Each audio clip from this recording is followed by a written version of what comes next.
Part 1. The Making of a Radical Thinker. Jean Baudrillard was born on July 27, 1929, in Reims, northeastern France. His grandparents were peasants, and his parents became civil servants in the French bureaucracy. He was the first person in his family to pursue advanced education at a university. This rupture with his origins profoundly shaped his outsider perspective on French intellectual culture. He began his career not as a philosopher, but as a German teacher in French secondary schools. During the late 1950s and early 60s, he translated German literature into French professionally. He worked on texts by the playwright Bertolt Brecht and the dramatist Peter Weiss specifically. This immersion in German critical theory planted seeds that would later flourish in unexpected directions. The French occupation of Algeria and its independence struggle marked his early political consciousness deeply. Like many French intellectuals of his generation, he opposed colonialism and supported Algerian independence actively. He also opposed American intervention in Vietnam throughout the 1960s with public statements. This anti-imperialist stance remained consistent even as his theoretical positions shifted dramatically over decades. Two intellectual mentors shaped his early development more than any others during this formative period. Henri Lefebvre pioneered the critique of everyday life, examining how capitalism colonizes ordinary existence. Lefebvre showed that domination operates not only in factories but in homes, streets, and leisure. Roland Barthes developed semiology, the systematic study of signs and their social meanings everywhere. Barthes demonstrated that advertisements, fashion, and popular culture could be read as coded texts carefully. A car is never just transportation. It communicates status, identity, aspiration, and social position simultaneously. Baudrillard fused these two approaches, studying everyday consumer objects through the lens of sign analysis. This synthesis produced his distinctive method for understanding how modern society actually functions underneath surfaces. In 1966, Baudrillard entered the University of Paris at Nanterre as a graduate student. He became Lefebvre's assistant while studying sociology, philosophy, languages, and multiple other disciplines simultaneously. That same year, he completed his doctoral dissertation, which became his first book 2 years later. The System of Objects appeared in 1968, the year of massive upheaval across France. May 1968 transformed French intellectual life with student revolts and general strikes everywhere. Workers and students briefly united against Gaullist authority, shutting down the entire French economy temporarily. Baudrillard participated in these events, but he drew different conclusions than orthodox Marxists did afterward. The revolution failed, but it revealed something about consumer society that standard leftist theory missed entirely. The traditional Marxist view held that capitalism exploits workers by extracting surplus value from labour. Revolution would come when workers recognized their exploitation and seized the means of production collectively. But French workers in 1968 seemed more attached to consumer goods than revolutionary consciousness. They wanted better wages to buy more things, not the abolition of the commodity system itself. This observation pushed Baudrillard toward a fundamental question that would occupy his entire career afterward. What if consumption had become more important than production, in organizing contemporary capitalist societies now. What if people were controlled not primarily through work, but through the objects they purchased? What if identity itself had become something you bought rather than something you made through labor? The intellectual context included the structuralist revolution that had transformed French thought since the 50s. Ferdinand de Saussure, the Swiss linguist, had argued that language works through differential relations systematically. A word means what it means not by pointing to reality, but by differing from other words. The word cat means something because it is not bat or car or any other word. Claude Lévi-Strauss applied this structural approach to anthropology, analysing kinship systems and myths as codes. Jacques Lacan rewrote psychoanalysis through structuralist linguistics, claiming the unconscious is structured like language. Louis Althusser reinterpreted Marx structurally, emphasizing ideology as a system that interpolates subjects automatically. Baudrillard absorbed all of this, applying structural analysis to consumer objects and their sign systems. But he also encountered Marcel Mauss, the anthropologist who studied gift exchange in pre-modern societies thoroughly. Mauss showed that in many cultures, gifts create social bonds through obligations of reciprocity continually. You receive a gift, you must give back, and this exchange weaves the social fabric together. This was utterly different from commodity exchange, where transactions end when money changes hands completely. Georges Bataille extended Mauss's insights into a general theory of expenditure and excess radically. Bataille argued that societies need to waste surplus energy through festivals, wars, or sacrificial rituals. Useful production alone cannot account for human behavior. We also need useless consumption and destruction. This concept of expenditure without utility would become central to Baudrillard's critique of Marxist productivism. The Situationist International, led by Guy Debord, provided another crucial influence on Baudrillard's development. Debord's 1967 book, The Society of the Spectacle, argued that images had colonized social life. Modern capitalism rules through spectacles, representations of life that replace genuine lived experience entirely. We watch life rather than living it, consuming images of happiness rather than experiencing happiness itself. Baudrillard associated briefly with the journal Utopia, which sought to overcome disciplinary boundaries radically. This group combined architecture, urban planning, cultural criticism, and social theory in experimental ways. They distinguished themselves from established political parties and conventional academic disciplines intentionally. This marginal position suited Baudrillard's temperament and reinforced his tendency toward intellectual independence consistently. By the early 1970s, Baudrillard had published 3 major books, establishing his initial theoretical framework. The System of Objects analyzed how consumer objects form a coherent system of signs and meanings. The Consumer Society examined how consumption had become the dominant mode of social organization now.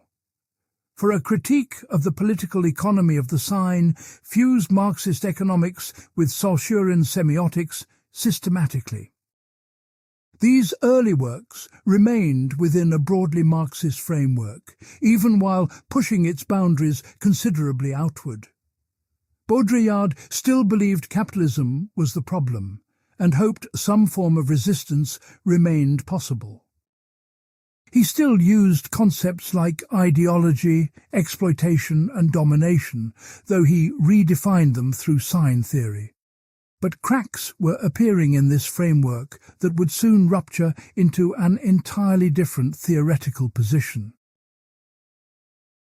The key innovation was the concept of sign value, which Baudrillard added to Marx's categories systematically. Marx had identified use value, the practical utility of a commodity for satisfying human needs. He also identified exchange value, what a commodity could be traded for in the market economy. Baudrillard argued that a third form of value had become dominant in consumer society increasingly. Sign value refers to what an object communicates about its owner within a social code of differences. A Rolex watch tells time no better than a cheap digital watch from any discount store.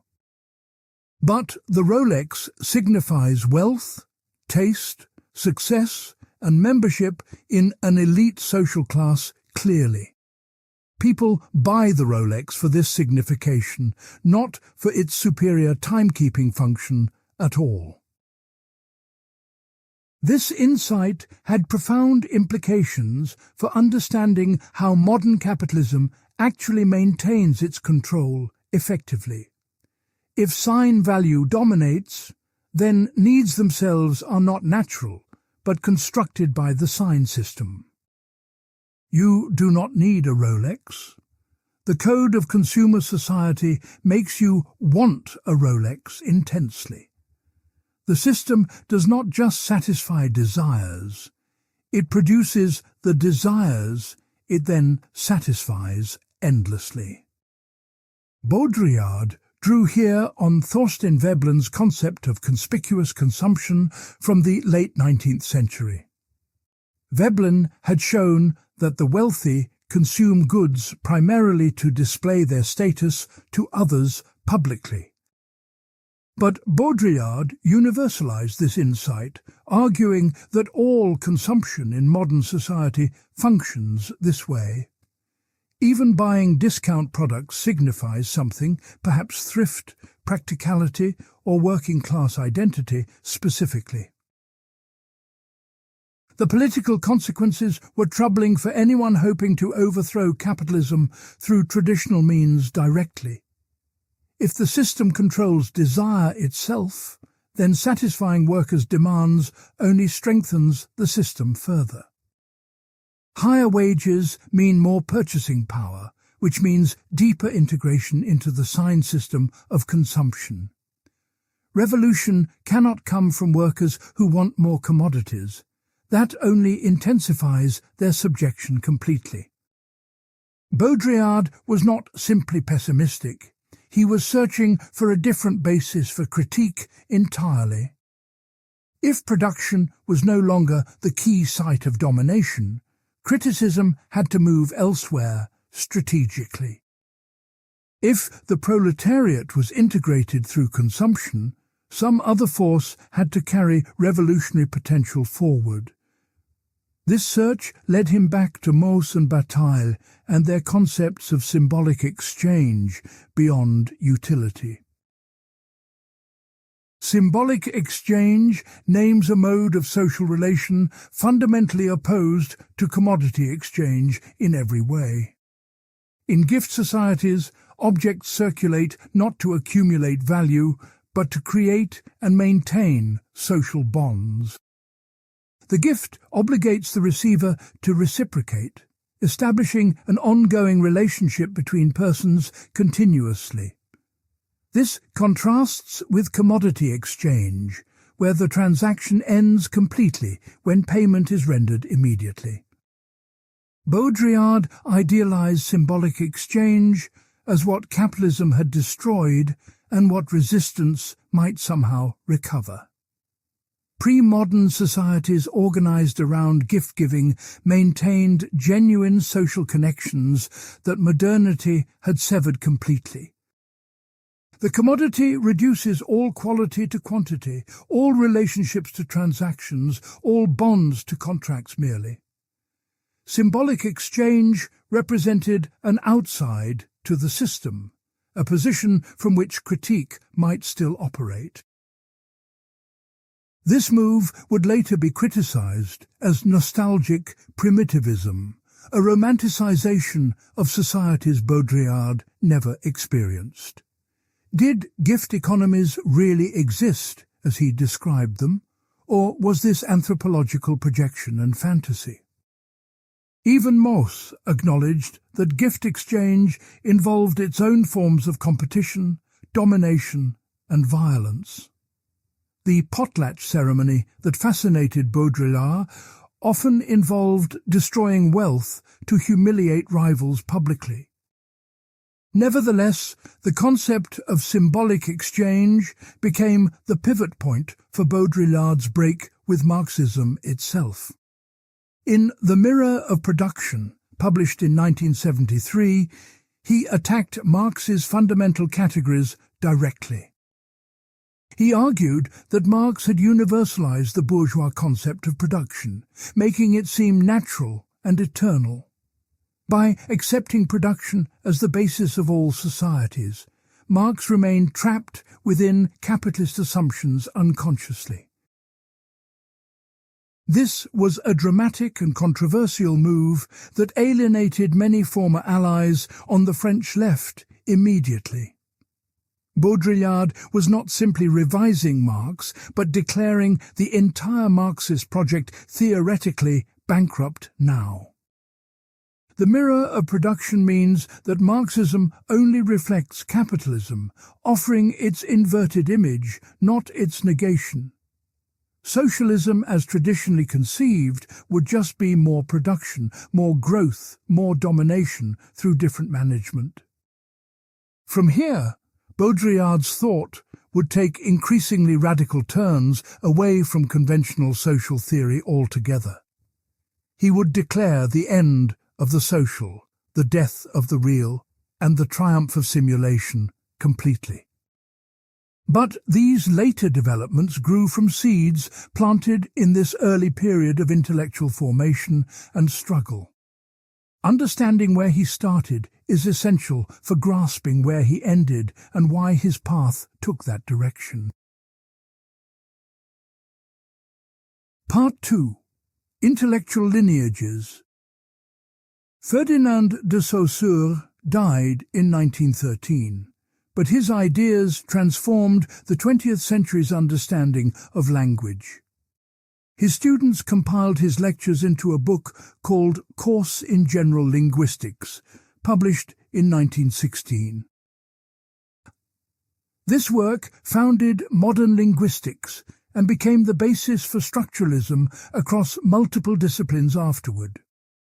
Baudrillard absorbed Saussure's framework and radicalized it into a tool for analyzing consumer society completely. Saussure's key insight was that language does not simply name pre-existing things in the world. Words do not point directly to objects like labels attached to reality by some natural correspondence. Instead, language is a self-contained system where meaning arises from differences between signs internally. The word cat means something because it differs from bat and car and hat systematically. He divided the sign into two components that exist only in relation to each other fundamentally. The signifier is the sound image or written form, the material vehicle that carries meaning forward. The signified is the mental concept evoked by that signifier, not the actual object itself. Crucially, the relationship between signifier and signified is arbitrary, based on social convention alone. Nothing in the sounds CAT requires that they mean a furry four-legged creature naturally. Different languages use completely different sounds to signify the same concept without any problem. This arbitrariness means that meaning is not fixed by nature, but is produced by cultural systems. Language does not reflect reality. It actively constructs the categories through which we perceive reality. Saussure distinguished between langue and parole to clarify how this system operates socially.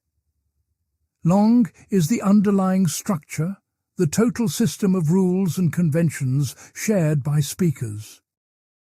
Parole is individual speech, the particular utterances produced by speakers in specific situations daily. Linguistics should study langue, the abstract system, rather than the chaotic particulars of everyday speech. This structural approach had revolutionary implications that extended far beyond the study of language itself. If meaning comes from differential relations within a system, this might apply to other cultural phenomena. Kinship systems, myths, fashion, food, rituals, and all of culture could be analysed as sign systems. Claude Lévi-Strauss applied this method to anthropology, analysing indigenous cultures as structured codes systematically. Roland Barthes extended semiology to the analysis of contemporary French culture in the 1950s. His book, Mythologies, examined seemingly trivial phenomena like wrestling, steak, soap powders, and automobiles carefully. Barthes showed that these everyday objects and practices carry ideological messages beneath their innocent surfaces. A new Citroën car is never just transportation. It signifies modernity, progress, and French national achievement. Barthes introduced the concept of myth as a second-order semiological system operating on primary signs. At the first level, a sign unites a signifier and signified in the normal Saussurean manner simply. At the second level, this complete sign becomes merely a signifier for a new ideological signified. The photograph of a black soldier saluting the French flag denotes one thing but connotes another entirely. The denotation is simply a soldier performing a salute in a photograph taken for a magazine. The connotation is French imperial grandeur, the loyalty of colonial subjects, the greatness of France itself. This second level of meaning naturalizes ideology by making it seem like common sense or obvious truth. We do not notice we are receiving an ideological message because it appears a simple description. Barthes called this process the transformation of history into nature through the operation of myth. What is actually a product of specific historical circumstances appears as eternal and universal truth instead. The bourgeois worldview presents itself not as one perspective among many, but as reality itself simply. Ideology works best when it becomes invisible, when it seems like the way things naturally are. Baudrillard took this framework and applied it systematically to the analysis of consumer objects specifically. If a photograph can carry ideological connotations, so can a car, a washing machine, or furniture. Consumer goods form a system of signs whose meaning derives from their differential relations to others. You do not buy an object for its utility alone, you buy its position in a code. Henri Lefebvre provided Baudrillard with a different but complementary framework for understanding modern capitalism. Lefebvre pioneered the critique of everyday life, arguing that capitalism colonizes ordinary existence completely. The factory is not the only site of domination. Domination extends into leisure, consumption, and private life. What happens when you go home matters as much as what happens at work for understanding control. Lefebvre published the first volume of Critique of Everyday Life in 1947, after the war. He drew on Marx's early writings about alienation to analyze how capitalism dehumanizes daily experience. Alienation for Marx occurred primarily in the labor process through the extraction of surplus value systematically. Lefebvre extended this concept to show how alienation pervades consumption, leisure, and family life equally. Everyday life is where capitalism reproduces itself, where workers are reconstituted for further exploitation daily. The home, the supermarket, the television, and the automobile all participate in this reproduction constantly. Lefebvre called this the bureaucratic society of controlled consumption, where even freedom is administered carefully. You are free to choose among products, but the range of choices is predetermined by the system. This insight was crucial for Baudrillard's later argument that consumption had become the dominant social form. If everyday life is colonized by capitalism, then traditional Marxist focus on production misses half the picture. Workers are exploited not only when they make things, but also when they buy and use them. The commodity does not end its ideological work when it leaves the factory, but continues at home. Lefebvre also introduced the concept of the festival as a moment of potential rupture with everyday alienation. In pre-modern societies, festivals temporarily suspended ordinary rules and hierarchies through collective celebration together. These moments of excess and transgression allowed people to experience life outside capitalist calculation briefly. Modern society has eliminated genuine festivals, replacing them with commercialized leisure that reinforces domination instead. Baudrillard would later develop this contrast between genuine symbolic exchange and commodified simulation extensively. The festival represents a form of social relation fundamentally different from the transaction of buying things. Lefebvre's influence pushed Baudrillard to seek alternatives to capitalism beyond traditional proletarian revolution alone. If domination operates through everyday life, resistance must also occur in everyday life somehow. The convergence of Saussure, Barthes, and Lefebvre gave Baudrillard his distinctive analytical apparatus initially. From Saussure came the structural analysis of signs and their arbitrary differential relations to meaning.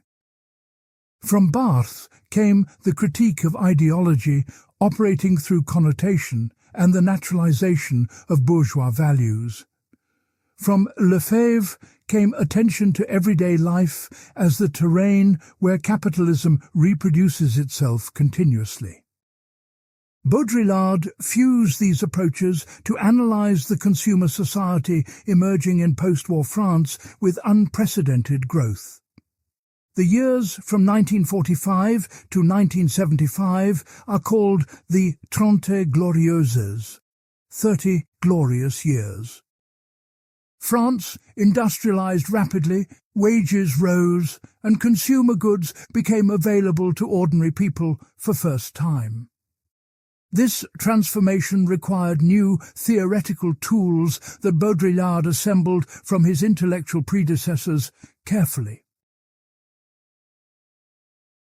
Part 3. The Anthropological Turn. Marcel Mauss published The Gift in 1925, and it became one of anthropology's most important works. Mauss studied how objects circulate in societies that do not have money or formal market economies. He discovered that gift exchange follows strict rules of obligation that bind people together socially. When you receive a gift, you must reciprocate, and this creates ongoing relationships between persons continuously. The gift is never free in these societies. It always comes with strings attached through social obligation. Receiving a gift without giving back is shameful and damages your standing in the community severely. The circulation of gifts creates and maintains the entire social fabric through webs of mutual obligation. Society literally holds together through the continuous exchange of objects carrying symbolic significance and social debt. This is fundamentally different from commodity exchange in capitalist markets, where transactions are impersonal entirely. When you buy something with money, the transaction ends completely once payment is rendered to the seller. You owe nothing further to the person who sold you the object. The relationship is finished immediately. Money allows strangers to exchange without creating any ongoing bond or social connection between them afterward. Morse showed that in gift economies, the object exchanged carries something of the giver within it symbolically. The gift retains a spiritual connection to its original owner even after it changes hands physically. This is why gifts must circulate. Keeping them too long violates the spiritual economy of exchange. The gift is not just an object, but a condensation of social relationships and personal identity together. The potlatch ceremony fascinated Mauss and later thinkers, including Bataille and Baudrillard, as an extreme case. In potlatch, practiced by indigenous peoples of the Pacific Northwest, chiefs give away or destroy enormous wealth. The purpose is not accumulation, but the demonstration of power through spectacular expenditure and generosity shown. The chief who gives away the most gains, the highest prestige, and rivals must reciprocate or lose status. This seems irrational from the perspective of capitalist economics focused on accumulation and profit maximization always. Why would anyone destroy wealth when they could keep it and become richer over time instead? The answer is that in these societies, prestige comes from giving, not having, from expenditure rather than accumulation. The logic of symbolic exchange inverts the logic of commodity exchange at its most fundamental level completely. Georges Bataille developed these insights into a general theory of economics that challenged utilitarian assumptions radically. In The Accursed Share, published in 1949, Bataille argued that excess is the fundamental economic problem. Societies do not primarily face scarcity. They face surplus energy that must be expended somehow without productive purpose. If surplus is not spent through festivals, gifts, or wars, it will explode destructively in uncontrolled violence. Bataille distinguished between restricted economy and general economy as two fundamentally different analytical frameworks. Restricted economy is the perspective of capitalism, focused on utility, accumulation, profit, and rational calculation always. General economy recognizes that expenditure without return, pure loss, is equally fundamental to human societies everywhere. The sun gives energy to the earth without asking anything back. This unilateral gift is the cosmic model. Human societies must find ways to expend their surplus through non-productive consumption, luxury, or destruction ritually.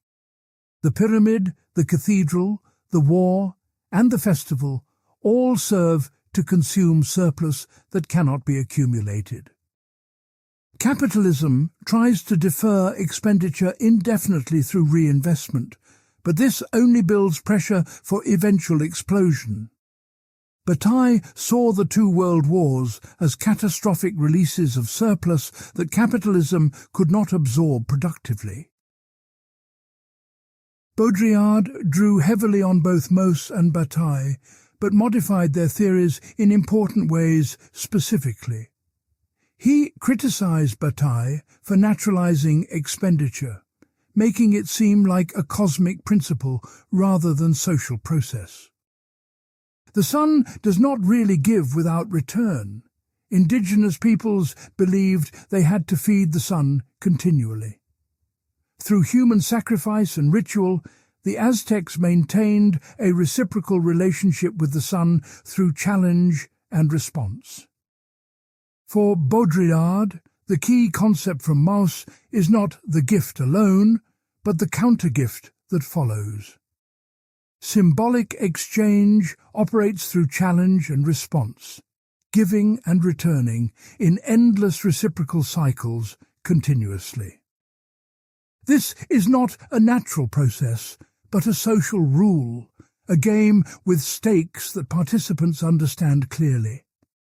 Breaking the rules of the game does not violate a law, it simply destroys the game itself completely. Baudrillard used symbolic exchange as a critical concept to measure what capitalism has destroyed and replaced. In pre-modern societies organized around gift exchange, social relations were immediate, personal, and symbolically charged always. Capitalism replaced these relations with the anonymous exchange of commodities mediated by money and markets instead. What was lost was not just a different economy, but an entirely different way of being human together. This might sound like nostalgic primitivism, a romantic longing for a past that never really existed anyway. Critics have accused Baudrillard of idealizing pre-modern societies based on limited and possibly distorted anthropological evidence. Gift economies had their own forms of violence, hierarchy and domination that Baudrillard sometimes glossed over carelessly. The potlatch could be a form of warfare, a way of humiliating rivals through competitive displays of wealth. Baudrillard was aware of these problems, but argued that symbolic exchange still names something real and important. Even if no pure gift society ever existed, the concept illuminates what is missing from capitalist social relations.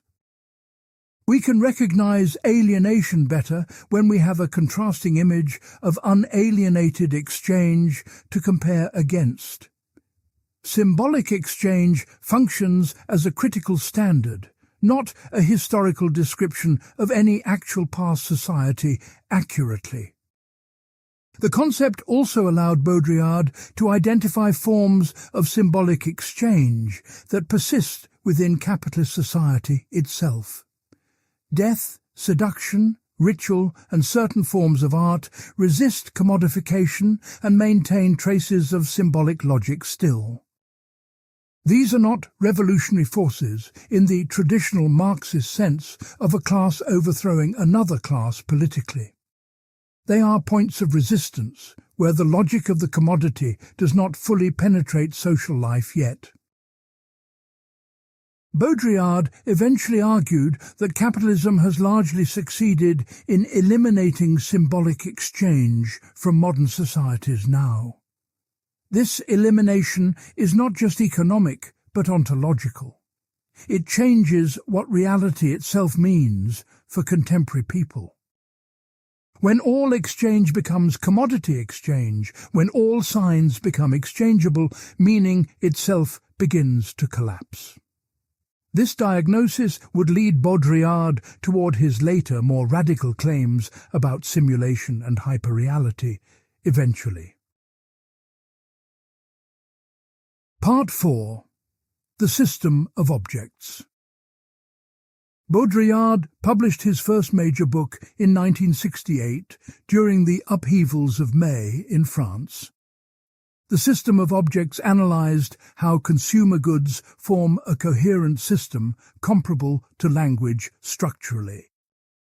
Just as words acquire meaning through their differential relations to other words in the linguistic system entirely, objects acquire meaning through their relations to other objects in the consumer system of signs similarly.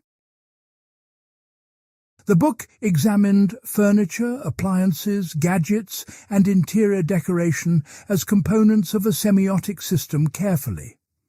A chair is never just something to sit on. It communicates style, taste, class position, and identity. The modern apartment is not merely shelter, but an arrangement of signs that speaks about its inhabitant. Baudrillard read living spaces the way Barthes read advertisements, as texts encoding ideological messages throughout. He distinguished between functional objects and marginal objects that serve different purposes within the system. Functional objects are the modern streamlined products of industrial design, oriented toward efficiency and utility ostensibly.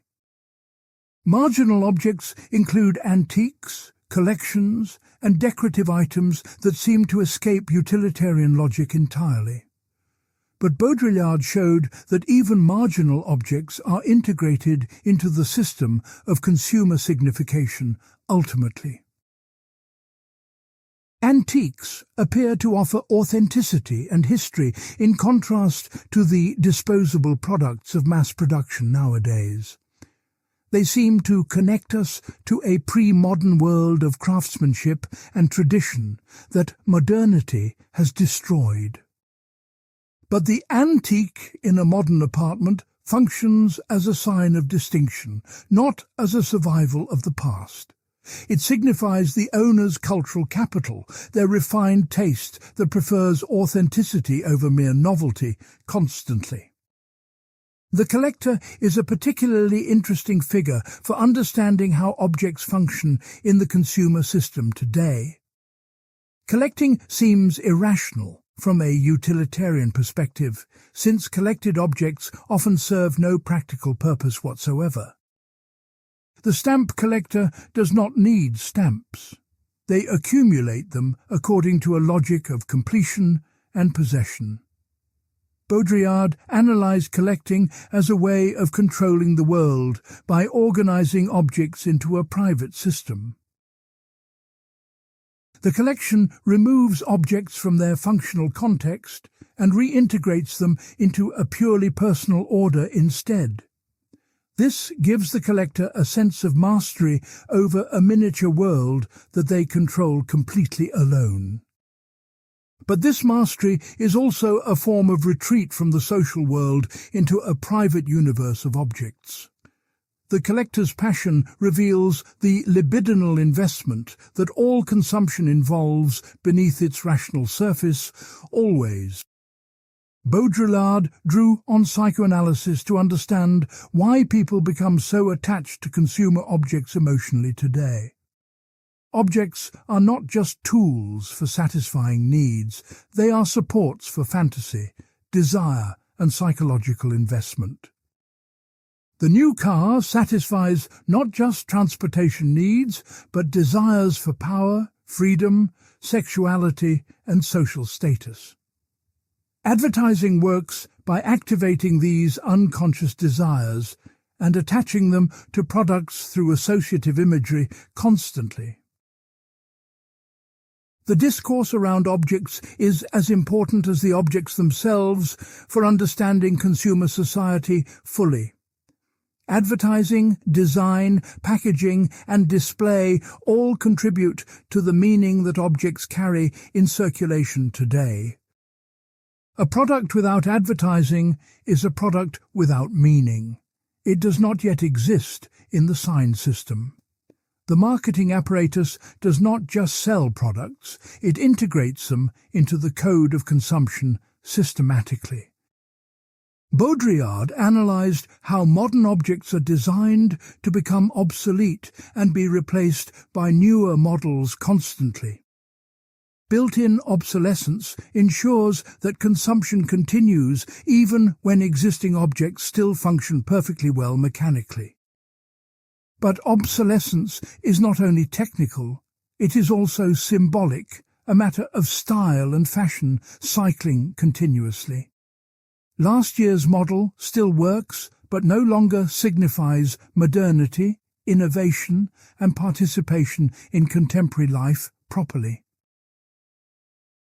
This system creates what Baudrillard called a standing reserve of objects available for consumption at any time. The department store, the catalogue, and later the Internet present an infinite array of possible purchases continuously. You are always surrounded by objects you do not yet own but could own if you chose to. This permanent availability structures desire as lack, as an endless series of needs never fully satisfied completely. The consumer is not free in this system, despite the ideology of consumer choice and individual preference constantly. What appears as freedom is actually subjection to a code that determines what choices are even possible. You can choose between brands, but you cannot choose to step outside the system of branded signification entirely. The code precedes the individual consumer, who is constituted as a subject through consumption practices primarily. Baudrillard was careful to distinguish his analysis from simple moralistic condemnation of materialism or consumer greed directly. The problem is not that people like things too much or that they should prefer spiritual to material goods. The problem is that objects have replaced social relations as the primary medium of meaning and identity now. We relate to each other through our objects, comparing, competing and communicating via consumer signs constantly. This analysis already contained the seeds of Baudrillard's later, more radical claims about simulation and hyperreality eventually. If objects are primarily signs, and signs form a self-referential system, where does reality enter at all? The system of objects still assumed a distinction between signs and what they signified, objects and their uses. Later work would question whether this distinction could be maintained in a society saturated with simulation completely. Part 5. The Consumer Society.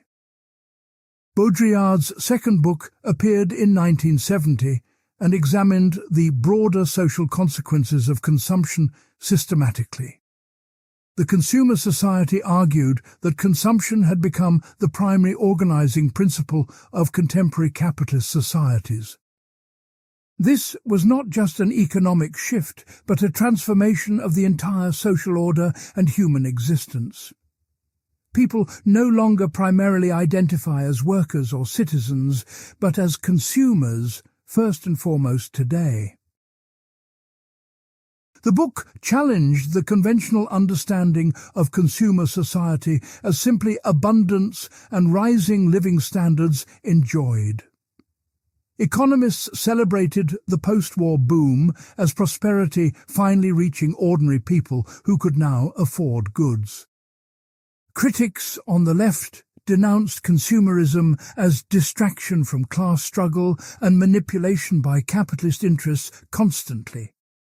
Baudrillard argued that both views missed what was most distinctive and most troubling about consumer society entirely.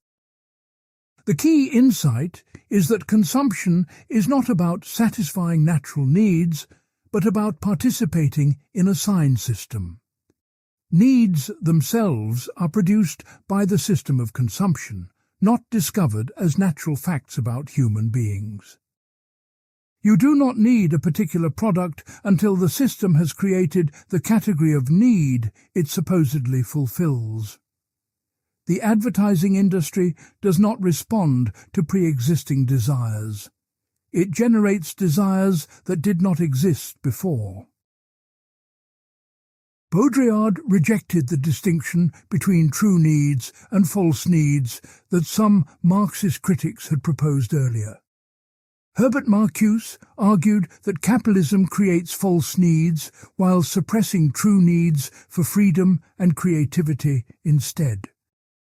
But who decides which needs are true and which are false from some privileged external position of judgment?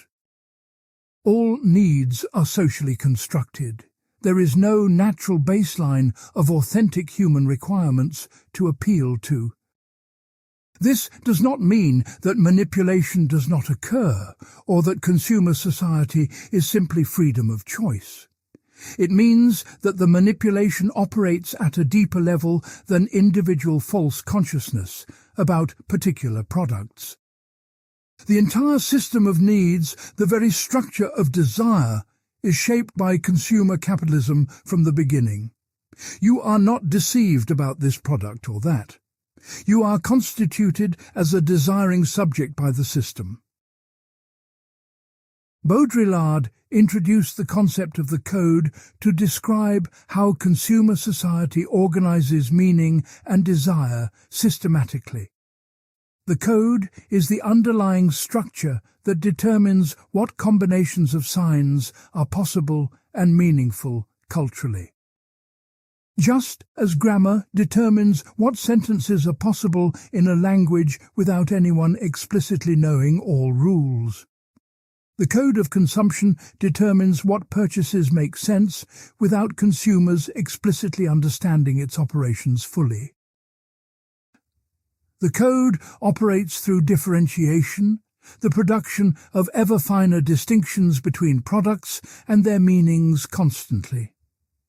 A car is not just a car. It is this brand, this model, this color, with these options selected carefully.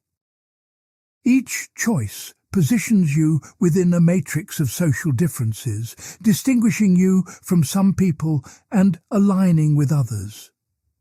Consumption is fundamentally a language through which social identities are constructed and communicated to others continuously. This analysis drew on Thorstein Veblen's concept of conspicuous consumption, but extended it in important new directions. Veblen showed that the wealthy consume luxury goods to display their status to others publicly and visibly.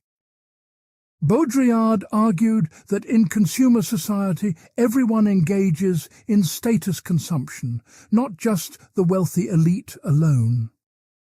The worker who buys a particular beer or wears a particular brand of jeans is communicating social position too. The democratization of consumption did not eliminate class differences. It displaced them onto the terrain of signs instead. Old hierarchies based on birth or occupation gave way to new hierarchies based on lifestyle and taste preferences.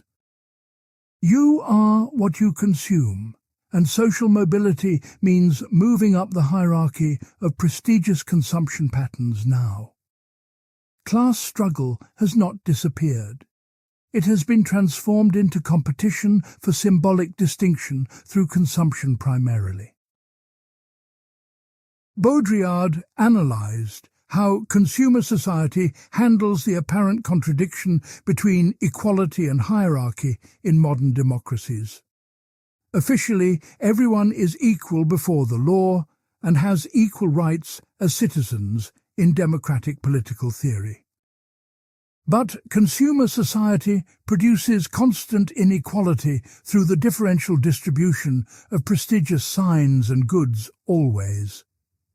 The ideology of equality is maintained while material and symbolic inequalities are reproduced through consumption patterns continuously. Welfare and mass consumption give everyone access to basic goods, while reserving distinction for those who can afford more. The poor can now buy televisions and refrigerators that were once luxuries reserved for the wealthy exclusively. But as soon as everyone has these goods, they cease to confer distinction and new markers emerge instead. The system requires constant innovation to maintain differences as previous distinctions become democratized and devalued continuously. This dynamic produces what Baudrillard called growth for its own sake, regardless of genuine human needs or welfare. The system must keep producing new products, new needs, and new distinctions to maintain social differentiation perpetually. Satisfaction is the enemy of consumer society because satisfied consumers stop consuming and the system collapses entirely. Desire must always exceed satisfaction. New wants must emerge as soon as old wants are fulfilled somehow. The consumer society is therefore structurally incapable of producing genuine happiness or satisfaction for its members ever. It promises fulfillment through consumption, but delivers only temporary satisfaction, followed by renewed desire for more. This is not a flaw in the system that could be corrected. It is the condition of the system's existence. Consumer capitalism survives by perpetuating dissatisfaction while promising satisfaction just around the next purchase ahead. Part 6. Sign Value and the Political Economy of the Sign. In 1972, Baudrillard published For a Critique of the Political Economy of the Sign systematically. This book attempted to fuse Marxist economic analysis with Saussurean semiotics into a unified theoretical framework. The result was a fundamental challenge to traditional Marxism that retained its critical orientation toward capitalism throughout. Baudrillard argued that Marx's categories needed supplementation by a theory of signs to remain relevant today. Marx had identified use value and exchange value as the two fundamental forms of value in capitalist economies. Use value is the practical utility of a commodity, what it can do, what need it satisfies directly. Exchange value is what the commodity can be traded for in the market, its price in money terms. Marx argued that capitalism's subordinates use value to exchange value, producing for profit rather than human need. Baudrillard added two more forms of value to this schema, creating a quadrilateral of value forms altogether. Sign value is what a commodity communicates about its possessor within a social code of differences visibly. Symbolic value is the value an object has in symbolic exchange, in gift relations and ritual circulation. These four values interact in complex ways that cannot be reduced to economic relations alone at all. Sign value had become increasingly important in consumer society, often overriding use value and exchange value both. People buy products not primarily for what they do, but for what they mean, what they signify socially. A Rolex watch tells time no better than a cheap digital watch, but it signifies success and status. The price differential reflects not superior utility, but superior position in the code of prestigious signs only. This analysis had radical implications for Marxist theory and its understanding of capitalist domination specifically. If sign value is central to capitalism, then exploitation cannot be understood through the labor theory of value alone.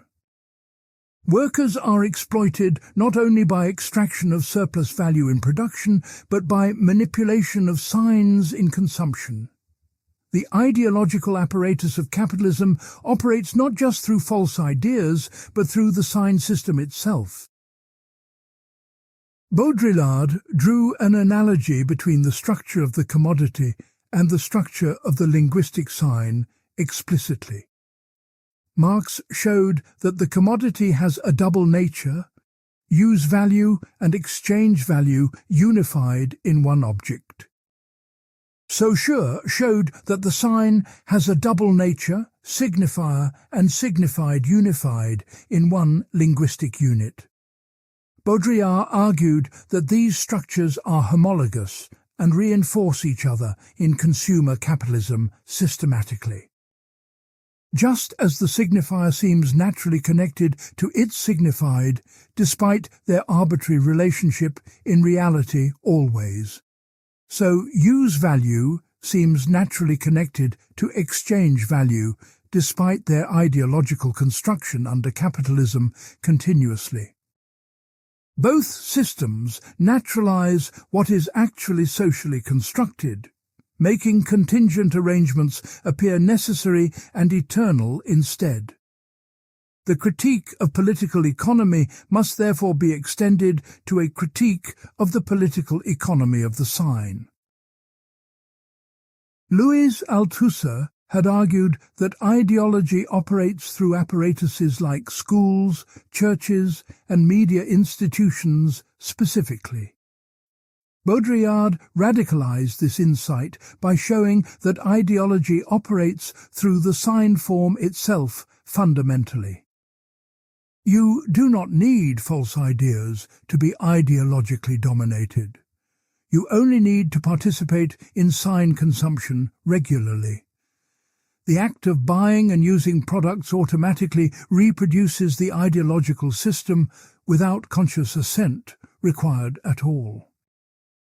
This meant that ideology could not be combated simply by producing correct ideas or raising consciousness alone. The structure of domination is embedded in practices, in the daily routine of consuming and signifying constantly. Even a politically conscious consumer who knows about exploitation still participates in the sign system through purchases. Ideology is not primarily a matter of beliefs, but of material practices organized around the commodity sign form. Baudrillard began to question whether traditional political categories could grasp this new form of domination adequately.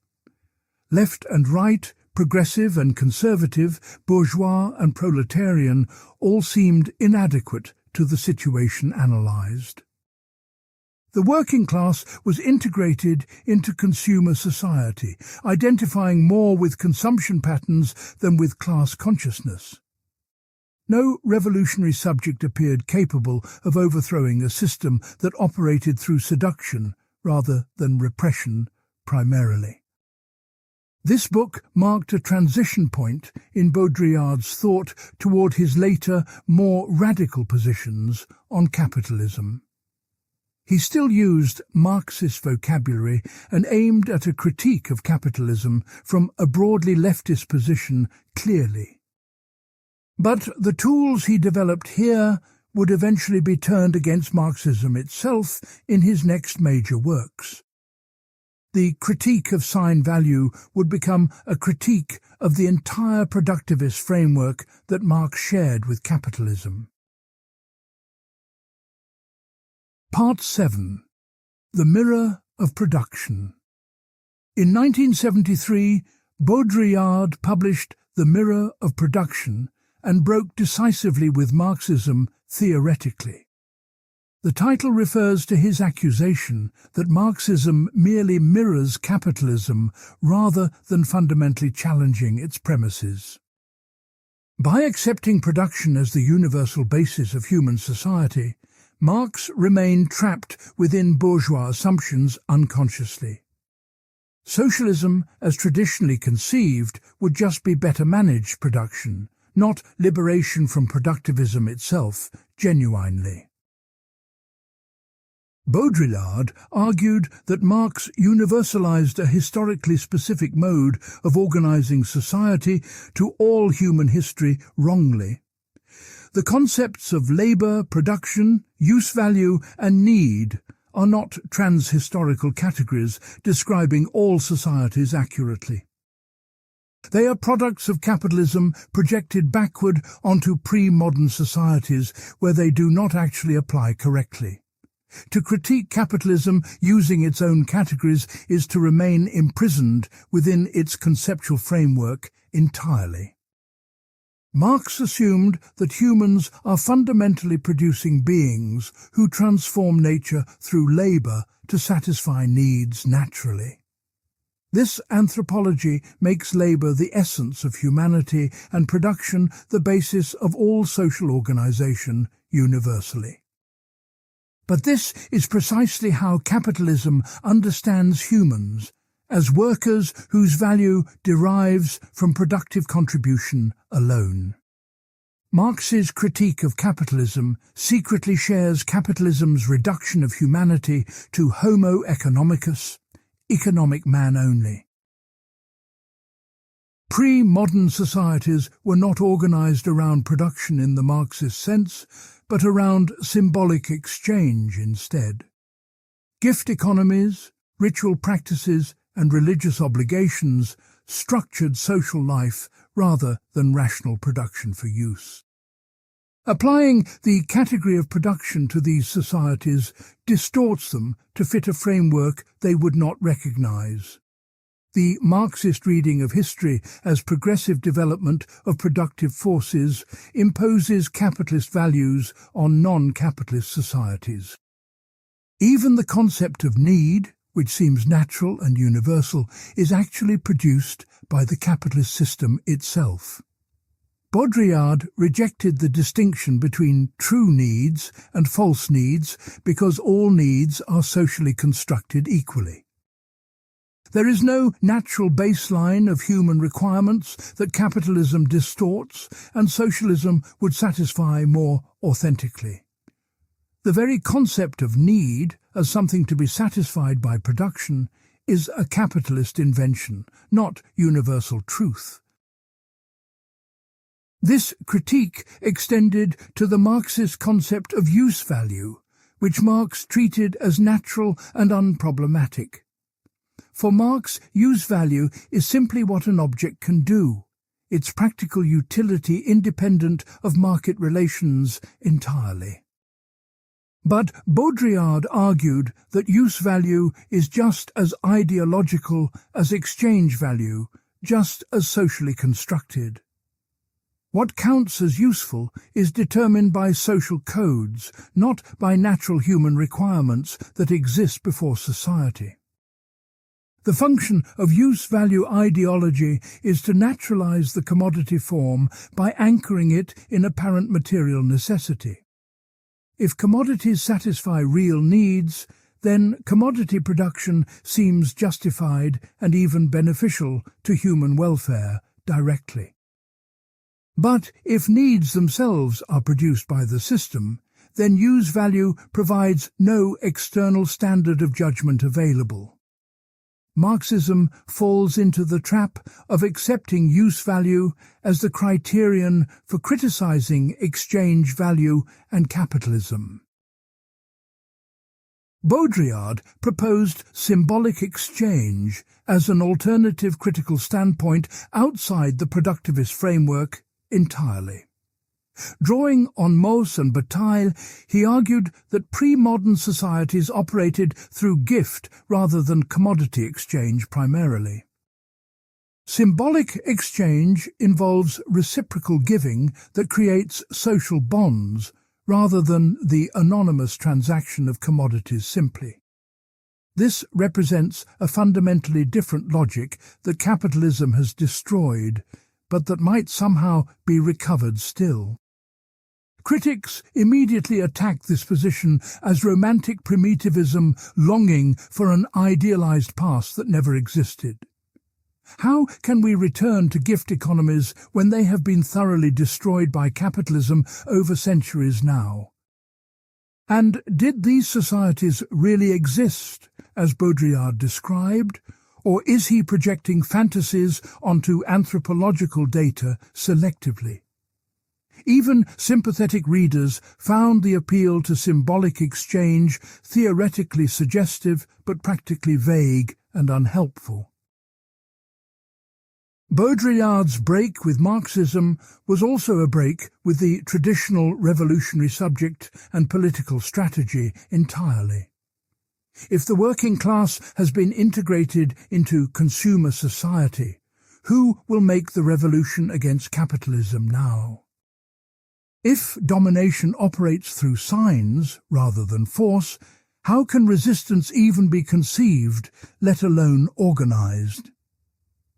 The mirror of production offered no clear answers to these urgent questions for anyone hoping to change society.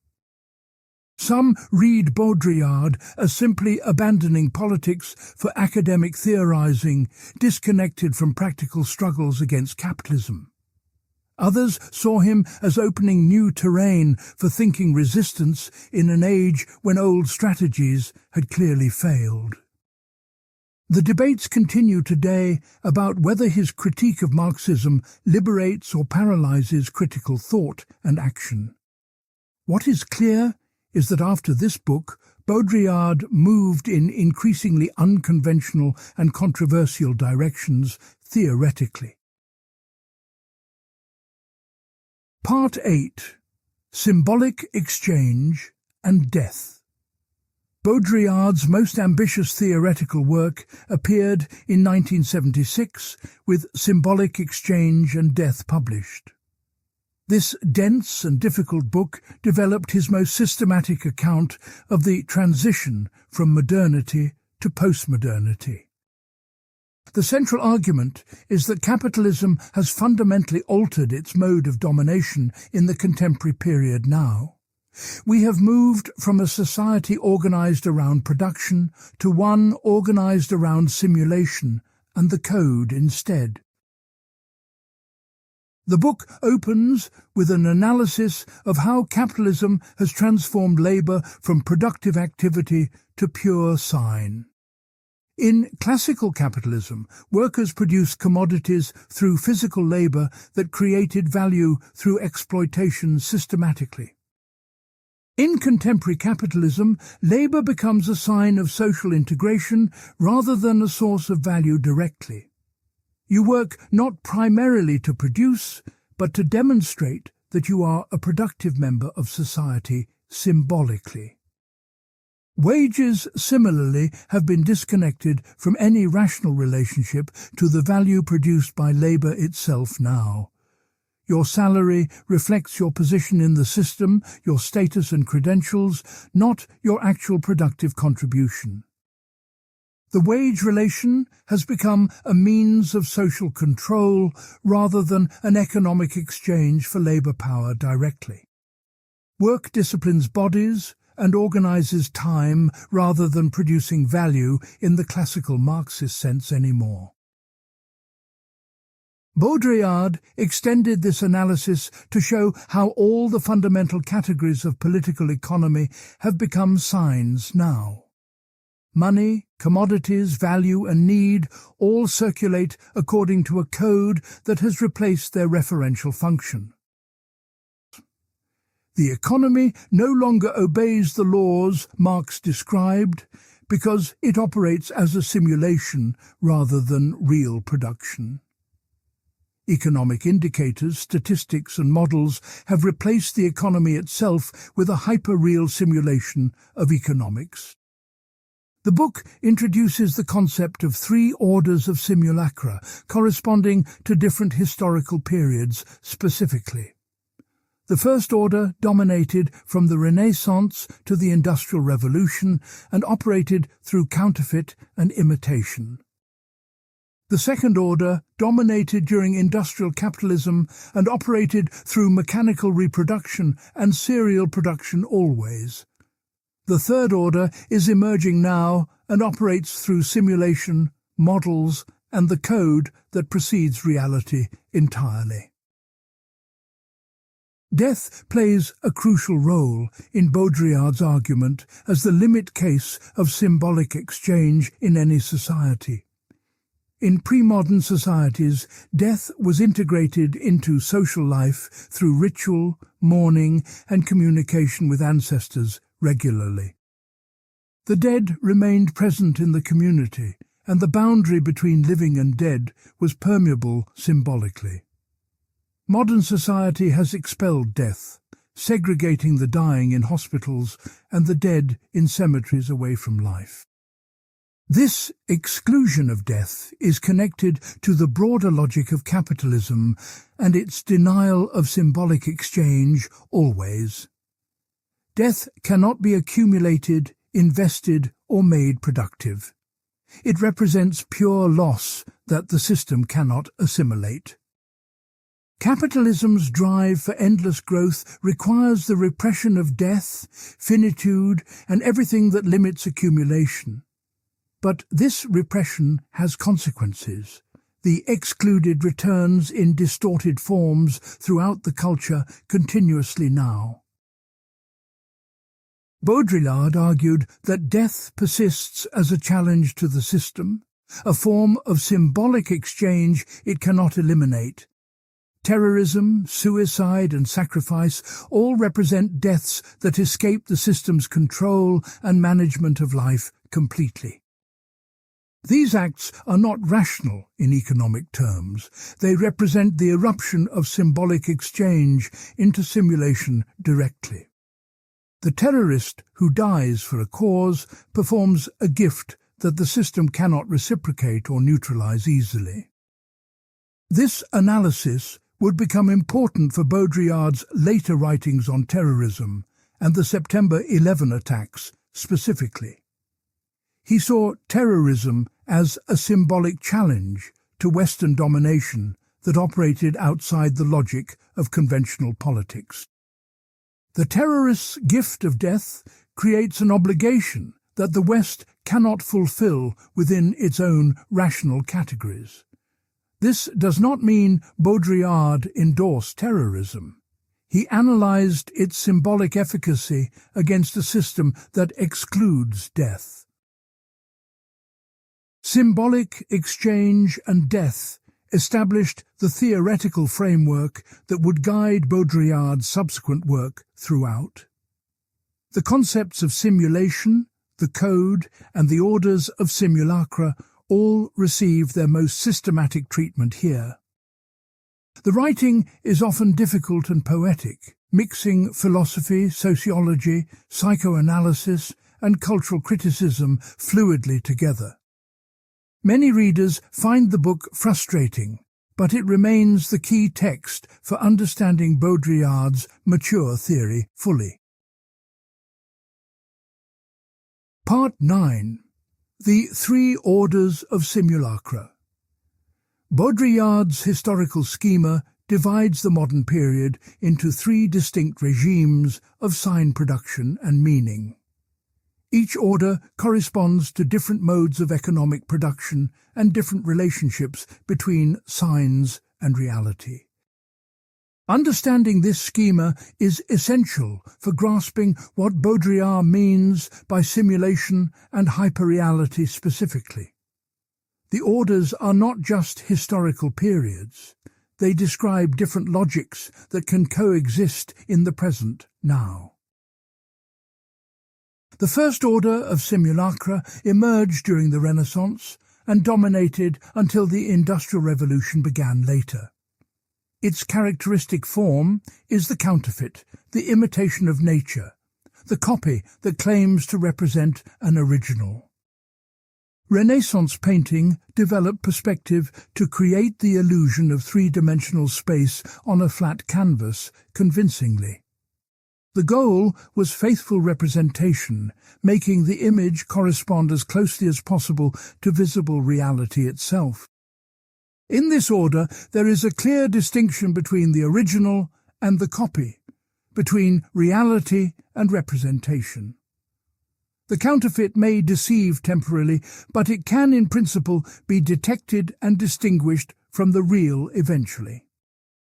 Fashion emerges in this period as an imitation of aristocratic styles by the rising bourgeoisie seeking status. Sumptuary laws tried to prevent this imitation, reserving certain signs of rank for those born to them only. The counterfeit threatens the natural order of signs by allowing social mobility through imitation of higher ranks visibly.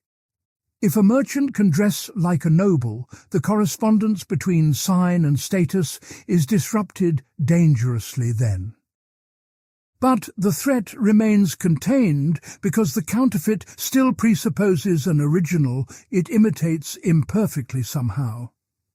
There is still a real aristocracy whose signs the bourgeoisie copies, still a reality behind the representation present. The second order of simulacra emerged with the Industrial Revolution and dominated through most of the 20th century. Its characteristic form is the series, the mechanical reproduction of identical objects on the assembly line continuously. There is no longer an original and its copies. All products are equally copies without any privileged original existing. The Model T Ford rolling off the assembly line is not a copy of anything.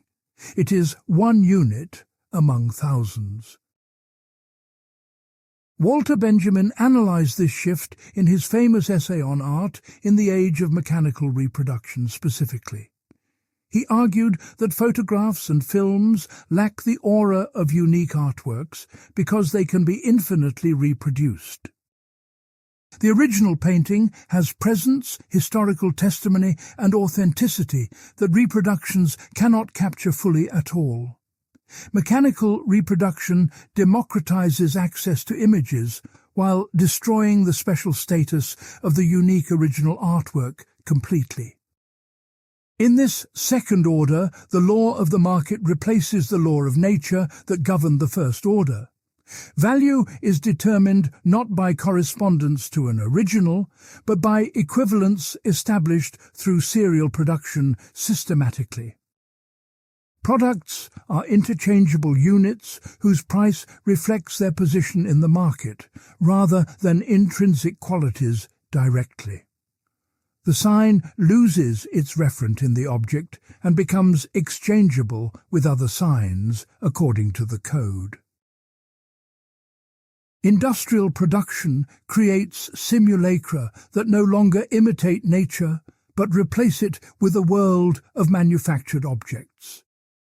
The factory product does not pretend to be natural. It proudly announces its artificial, technological, modern character. Nature itself becomes something to be improved upon, transformed, and eventually replaced by superior human productions constantly. This is the era of progress, of confidence that technology can solve all problems and satisfy all needs eventually. The third order of simulacra is emerging now and represents a qualitative break with the previous two orders entirely. Its characteristic form is simulation, the generation of reality by models that precede and determine what they model. There is no longer any original, not even the serial product. There is only the code that generates variations. The distinction between copy and original, representation and reality collapses into a hyperreal indistinction completely. In this order, the model comes first, and reality is produced to conform to the model afterward systematically. The poll does not measure public opinion. It generates public opinion by presenting options and framing questions carefully. The news does not report events. It produces events by deciding what counts as newsworthy and how to present it. DNA does not describe the organism. It programs the organism according to a code that precedes biology itself. Baudrillard found this third order emerging across multiple domains simultaneously in the late 20th century culture. Cybernetics, information theory, genetic engineering and media all operate through codes that generate their reference directly. The boundary between the virtual and the real becomes impossible to maintain when reality itself is virtually produced. We enter the era of simulation where all previous categories and distinctions begin to implode into undifferentiated hyperreality. Part 10. The Precession of Simulacra. The title of Baudrillard's most famous essay captures his central claim about the contemporary condition precisely stated. Simulacra now precede reality rather than following it. The model generates the real rather than representing it. This reverses the common-sense assumption that reality comes first, and representations copy it more or less faithfully. In hyperreality, the copy comes first, and what we call reality is produced to match the copy afterward.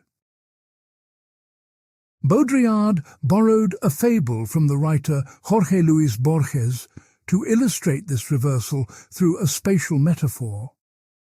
Borges imagined an empire whose cartographers created a map so detailed it covered the entire territory exactly. As the empire declined, the map frayed and rotted, its fragments scattered across the desert landscape it once represented. This fable assumes the normal priority of territory over map, reality over representation, original over copy, always. Baudrillard argued that if we updated this fable for the present, we would have to reverse its terms. Today, the map precedes the territory. The territory is produced to correspond to the map, not vice versa. And it is the territory that is rotting in fragments, while the map remains intact as hyperreal simulation persists. The real has become the desert, a residue left over when simulation has absorbed everything into its system. The phrase, "the desert of the real," was borrowed by the film The Matrix for its dystopian vision deliberately. Morpheus shows Neo the devastated actual world that lies beneath the simulated reality people experience as normal life. But Baudrillard would say the Matrix still misunderstands his argument by maintaining the distinction it claims to question. There is no hidden reality beneath simulation. Simulation has absorbed reality into itself without remainder or outside. The essay proceeds through 4 successive phases in the relationship between image and reality historically presented. First, the image reflects a basic reality, serving as a faithful representation of something that exists independently. Second, the image masks and perverts reality, distorting it through ideology and selective representation strategically presented. Third, the image masks the absence of reality, pretending to represent something that does not actually exist at all. Fourth, and finally, the image bears no relation to any reality whatsoever. It is its own pure simulacrum entirely. At this stage, we have entered hyperreality, where signs only refer to other signs in self-referential circulation. The question of whether a representation is accurate becomes meaningless when there is nothing to be accurate about. Truth and falsity collapse as categories because both require a real that no longer exists outside simulation now. Baudrillard applied this schema to analyze various phenomena of contemporary culture and their simulated character specifically. Watergate appeared as a scandal revealing political corruption, but actually functioned to regenerate the illusion of morality. By exposing this particular scandal, the system convinced people that most politics is not scandalous, but legitimate. The scandal is a simulation of transgression that reinforces belief in the rule that was supposedly broken here. The same logic applies to Disneyland and its relationship to the rest of America surrounding it geographically. Disneyland presents itself as imaginary in order to make us believe that the rest is real by contrast. But all of Los Angeles and America is no longer real. They belong to the hyperreal order of simulation. Disneyland exists to conceal that the real America outside its gates is just as simulated as the theme park. Prisons serve a similar function by presenting themselves as spaces of confinement separate from free society outside. The prison makes us believe that the rest of society is not carceral, not a system of surveillance and control. But the entire society operates as an open prison with more subtle mechanisms of confinement and discipline everywhere. The visible prison conceals the invisible prison that encompasses what we imagine to be freedom outside walls. Baudrillard's examples are meant to be provocative, designed to shock readers out of comfortable assumptions about reality. He does not claim these analyses are literally true in some empirical sense that could be tested directly. Rather, they are exercises in theoretical terrorism, bombs thrown at common sense to explode its complacencies deliberately. Whether you agree with his specific claims, he forces you to question distinctions you previously took for granted.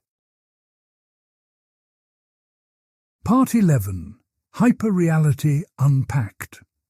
Hyperreality names the condition where simulation becomes more real than reality itself for those who experience it. This is not the same as illusion, deception, or virtual reality in the common understanding of these terms. Illusion implies truth that is hidden. Hyperreality implies that the distinction between truth and illusion has collapsed.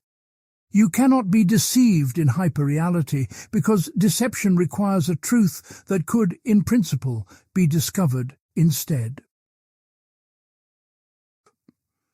The concept builds on Marshall McLuhan's insight that media do not simply transmit messages, but shape perception itself. McLuhan argued that the medium is the message. The form of communication matters more than its content directly. Television does not just show you the world, it transforms how you perceive and relate to the world entirely. Baudrillard extended this insight by arguing that media have absorbed reality, not just mediated access to it.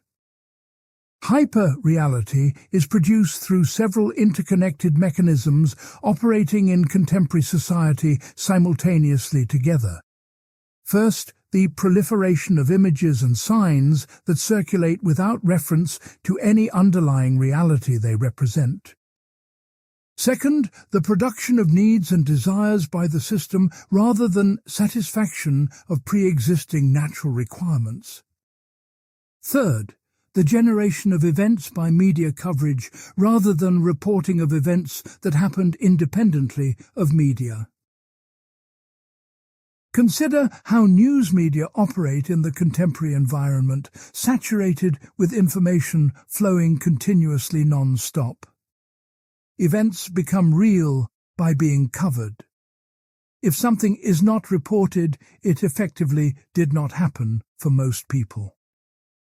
But media do not simply choose which events to cover. They participate in creating the events through their coverage. The presence of cameras changes what happens. People perform for the media, becoming actors in a media spectacle. Political campaigns have become entirely hyperreal. pure simulations designed for media consumption rather than public deliberation. Candidates are packaged as products, their images carefully managed by consultants expert in manipulation of signs systematically. The debate is not about policies, but about which candidate performs better on television during their allotted time slots. Polling creates the public opinion it claims to measure by framing options and suggesting what people should think. Disneyland remains Baudrillard's most famous example of hyperreality, but it requires careful understanding to grasp correctly. The park does not deceive visitors into thinking they are in a real frontier town or fairy tale castle.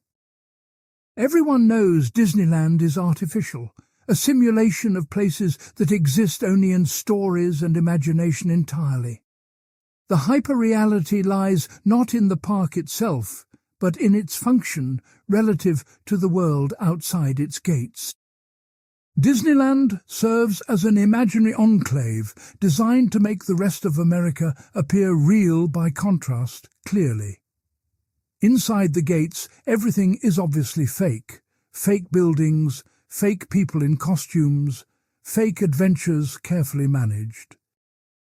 Outside the gates, you return to real life, with its apparently genuine buildings, people, and experiences awaiting you.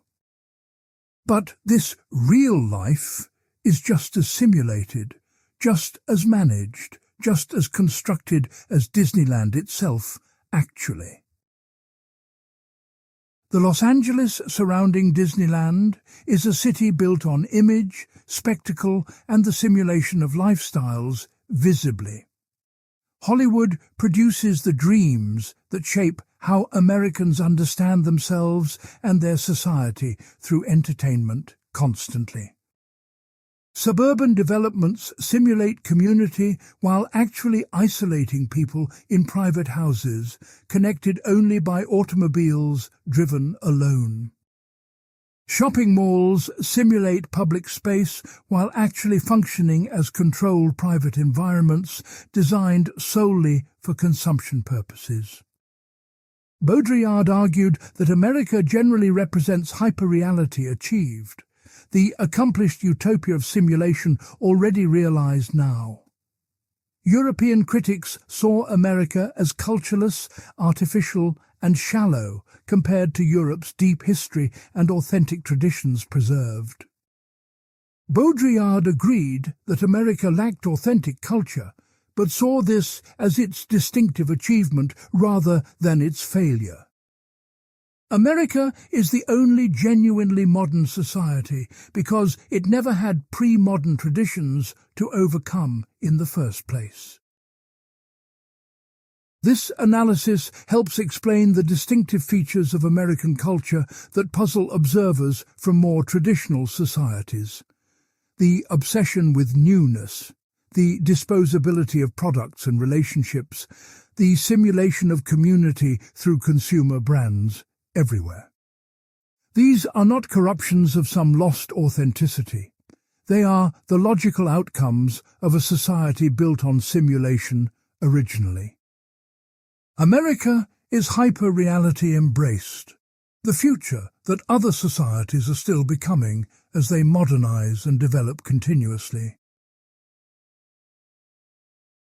Part 12. The Implosion of Meaning. Baudrillard argued that contemporary society is characterized by implosion rather than the explosion that marked modernity. Modernity was explosive. Expansion of production, growth of populations, extension of empires across the globe constantly. Postmodernity is implosive. Distinctions collapse, boundaries dissolve, categories that once organized experience break down entirely. The result is not chaos, but a strange new order where everything becomes equivalent to everything else ultimately. The implosion of meaning occurs when signs proliferate so massively that they lose their capacity to signify anything. Information overload does not produce more knowledge. It produces a white noise where nothing stands out meaningfully. The more messages circulate, the less any particular message can claim attention or significance over others constantly. We are glutted with meaning to the point that meaning itself becomes meaningless through sheer overwhelming abundance now. Television exemplifies this implosion through its continuous flow of images, sounds and messages without pause ever. News, entertainment, advertising and programming blend into each other in an undifferentiated stream of stimulation endlessly. The distinction between news and entertainment collapses into infotainment designed to keep viewers watching rather than thinking. The distinction between programming and advertising collapses as products are placed within shows, and shows promote products seamlessly.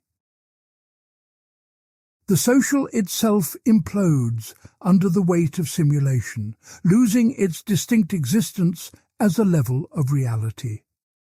Sociology assumed the social as its object, a realm of collective life distinct from individual psychology and biology. But the social becomes impossible to locate when all social relations are mediated by signs and simulations completely. What appears as society is actually a simulation of society, a hyperreal production of the social by media images. The political implodes when the distinction between left and right loses its organizing power for political conflict anymore. Both left and right operate within the same system of simulation, proposing only minor variations within the hyperreal order. Elections become choices without real alternatives, simulations of democracy that legitimate whatever outcome happens to occur randomly. Revolutionary politics becomes impossible when there is no outside position from which to challenge the system effectively. The distinction between public and private implodes as media penetrate every space and expose everything to visibility constantly. The private home becomes a node in information networks, connected to the world through screens and devices everywhere. Personal lives become content for social media, performances for audiences that blur the line between intimacy and publicity. There is no refuge from the system, no private space where you escape the circulation of signs and images. The distinction between true and false implodes in an environment of information warfare and competing claims to reality. When everything is potentially fake news, the concept of truth loses its power to adjudicate between competing claims. Fact-checking becomes another form of content, another message in the flow rather than an anchor in reality itself. The postmodern condition is not relativism, but the collapse of the framework within which relativism made sense once. Baudrillard did not celebrate this implosion, but presented it as the diagnosis of a terminal condition facing us. He was accused of nihilism, of giving up on the possibility of meaning, truth, and political resistance entirely. But he would respond that he was simply describing what had already happened, not advocating for its continuation. The messenger who brings bad news is not responsible for the disaster he reports to those who might listen. Whether this diagnosis is accurate remains contested among scholars who engage with Baudrillard's work seriously today. Some argue he overstated the case, ignoring real struggles and real distinctions that continue to matter politically still. Others argue he understated the case, failing to anticipate how much worse simulation would become after his death. The debate continues in a world where his claims about hyperreality seem more relevant with each passing year. Part 13. The Masses and the Silent Majority. Baudrillard's analysis of the masses represents one of his most controversial departures from traditional political theory presented. The left had always seen the masses as potential revolutionary subjects waiting to be awakened to their true interests. The right saw them as dangerous mobs requiring control by elites who understood better what society truly needed. Baudrillard rejected both views, arguing that the masses had become something entirely new and unprecedented historically. The masses in contemporary society are not a class, not a group with shared interests, not a political force. They are the silent majority, an inert mass that absorbs all messages without responding in any meaningful way. Politicians address them, advertisers target them, media attempts to influence them, but they do not respond as expected. Their silence is not passive acceptance. It is a form of resistance through indifference that defeats all strategies. This is a scandalous claim from a leftist perspective that depends on mobilizing popular opposition to capitalist domination. If the masses cannot be awakened to revolutionary consciousness, what hope is there for social transformation ever? Baudrillard was accused of pessimism, cynicism, and betrayal of the political commitments that once guided his work previously. But he would say he was simply recognizing a reality that hopeful leftists refuse to acknowledge honestly without denial. The masses respond to attempts at mobilization with what Baudrillard called a hyperconformity that defeats its own purpose. Give them ideology, and they will accept it so completely that its contradictions become visible and absurd immediately. Give them consumer goods, and they will consume so excessively that the system cannot sustain their demand continuously. Give them media spectacle, and they will watch so avidly that their very passivity becomes a form of sabotage. Opinion polls attempt to give the masses a voice, to represent their views and integrate them into political processes. But the masses respond to polls strategically, giving answers they think are expected rather than genuine opinions held. Or they give random answers, or contradictory answers, or no answers at all, frustrating the pollsters' attempts continuously. The poll cannot capture the masses because the masses do not exist as a coherent entity with representable opinions. Elections similarly fail to represent the masses or give them meaningful political agency within democratic systems supposedly. Voter turnout declines as more people recognize that their vote makes no real difference to outcomes determined otherwise. Those who do vote often vote against candidates rather than for them, expressing rejection rather than positive support. The electoral system simulates democracy while actually functioning to legitimate whatever arrangements already exist in power. Media address the masses constantly, attempting to influence their behavior through information, persuasion, and entertainment programming. But the masses absorb media messages without being transformed by them in the ways communicators intend to achieve. They watch without believing, consume without being convinced, receive without responding as active, engaged political subjects ever. The media's power turns out to be hollow when faced with an audience that refuses to be an audience properly. Baudrillard called this the implosion of the social into the masses, the collapse of society into an undifferentiated void. The masses are not outside society. They are what remains when society loses its structure and organizing principles. They are the black hole that absorbs all energy directed at them without reflecting anything back to observers outside. Attempts to understand or mobilize them only increase their density as they absorb the analysis into themselves too. This analysis can seem despairing, but Baudrillard saw something potentially subversive in the masses' silent resistance nonetheless. Their refusal to participate as expected disrupts the system's attempts to manage and control populations through representation completely. The system needs subjects who respond, who can be targeted, who express preferences that can be satisfied commodiously. The masses frustrate this need by becoming an ungovernable opacity that resists all attempts at making them transparent.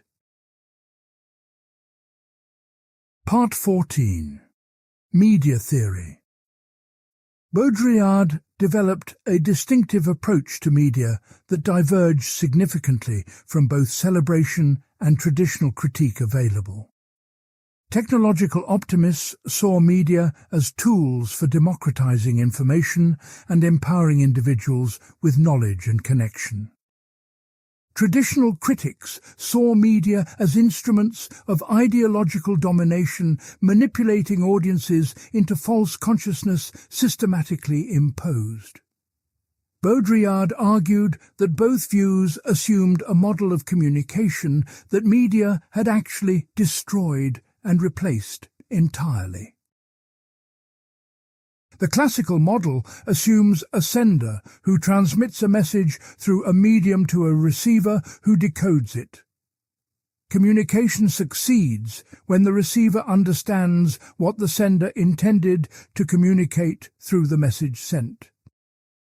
Ideology critique assumes this model works too well. The ruling class successfully transmits its ideas to passive receivers.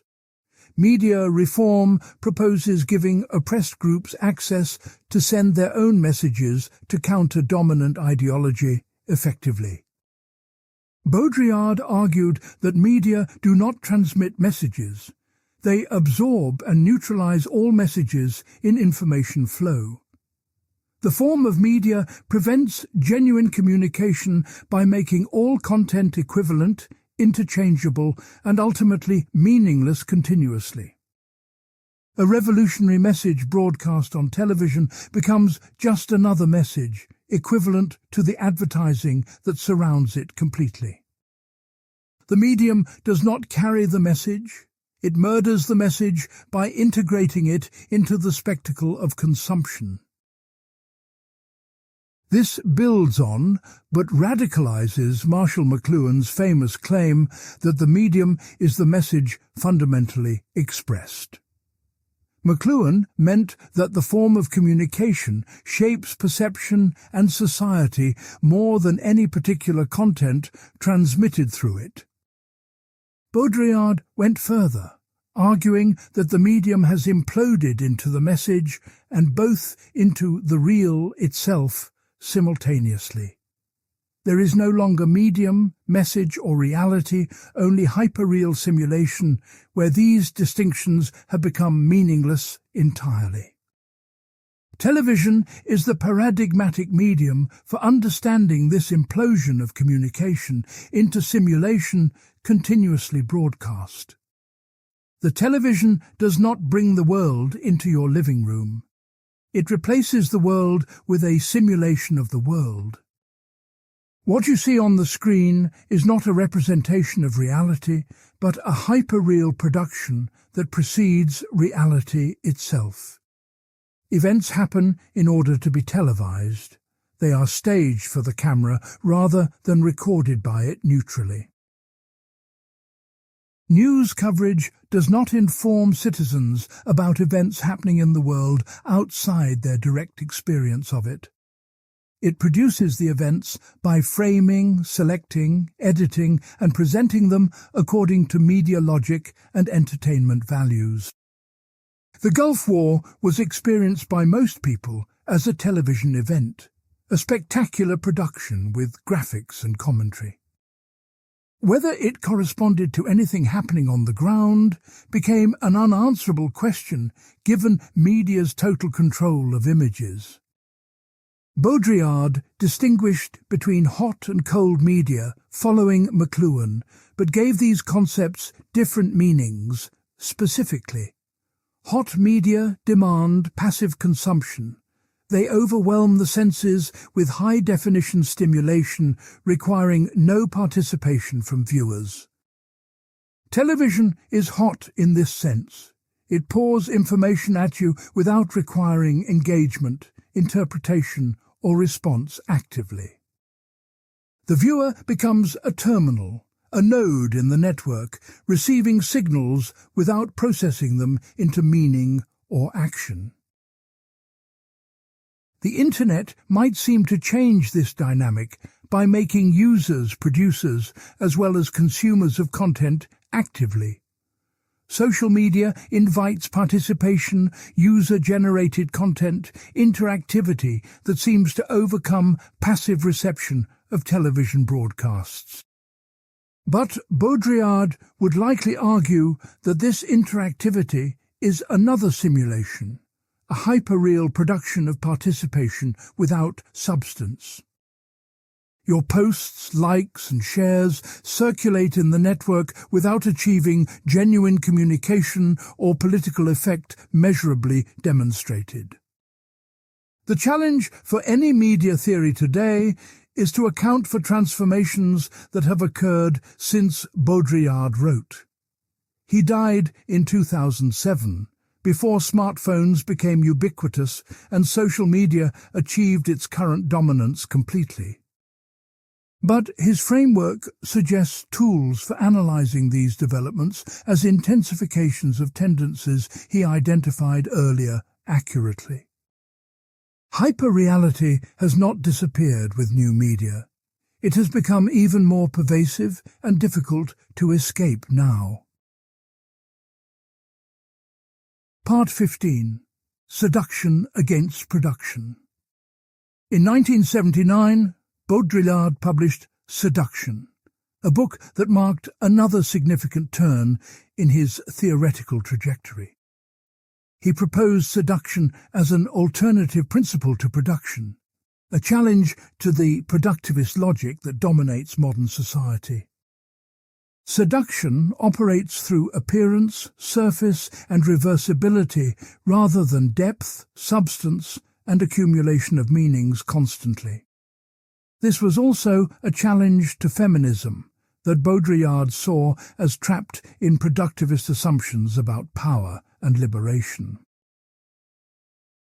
Production assumes that reality is made through labor, that meaning is constructed through effort and intention actively. The producer creates value by transforming raw materials into useful products through the application of work and skill. This logic extends beyond economics to encompass knowledge production, meaning production and even production of the self consciously. Modern subjects are expected to produce themselves through education, career development, and self-improvement projects continuously. Seduction operates according to a completely different logic that reverses the priorities of production systematically throughout. The seducer does not create or produce anything. They manipulate appearances to draw the other into a game strategically. Success in seduction comes not from effort, but from effortless charm that seems natural rather than manufactured artificially. The seduced person is not produced as a subject, but drawn into a relationship where stable subjectivity dissolves eventually. Baudrillard associated seduction with the feminine as a strategic position rather than a biological or social category directly. The feminine, in his sense, is not women as a group, but a mode of power that operates through appearance and withdrawal. It challenges the masculine mode of power that operates through production, accumulation, conquest, and direct confrontation always. Feminine seduction is more powerful than masculine production because it draws the other into a game they cannot win. This argument generated enormous controversy, particularly among feminist scholars who saw it as reactionary and essentialist throughout. Baudrillard seemed to be telling women that their liberation lay in seduction rather than in gaining productive power equally. He seemed to romanticize traditional feminine roles while criticizing feminist demands for equality in the workplace and politics. The accusation of essentialism stuck to Baudrillard's work and damaged his reputation among progressive scholars significantly afterward. Baudrillard would respond that his critics misunderstood his argument by reading it through the productivist lens he was challenging. He was not prescribing how women should behave, but analyzing the limits of a feminism trapped in masculine categories. Demanding equality within the existing system accepts the rules of a game that seduction could instead subvert entirely. The truly radical position is not to produce oneself as equal, but to seduce the system into its own undoing.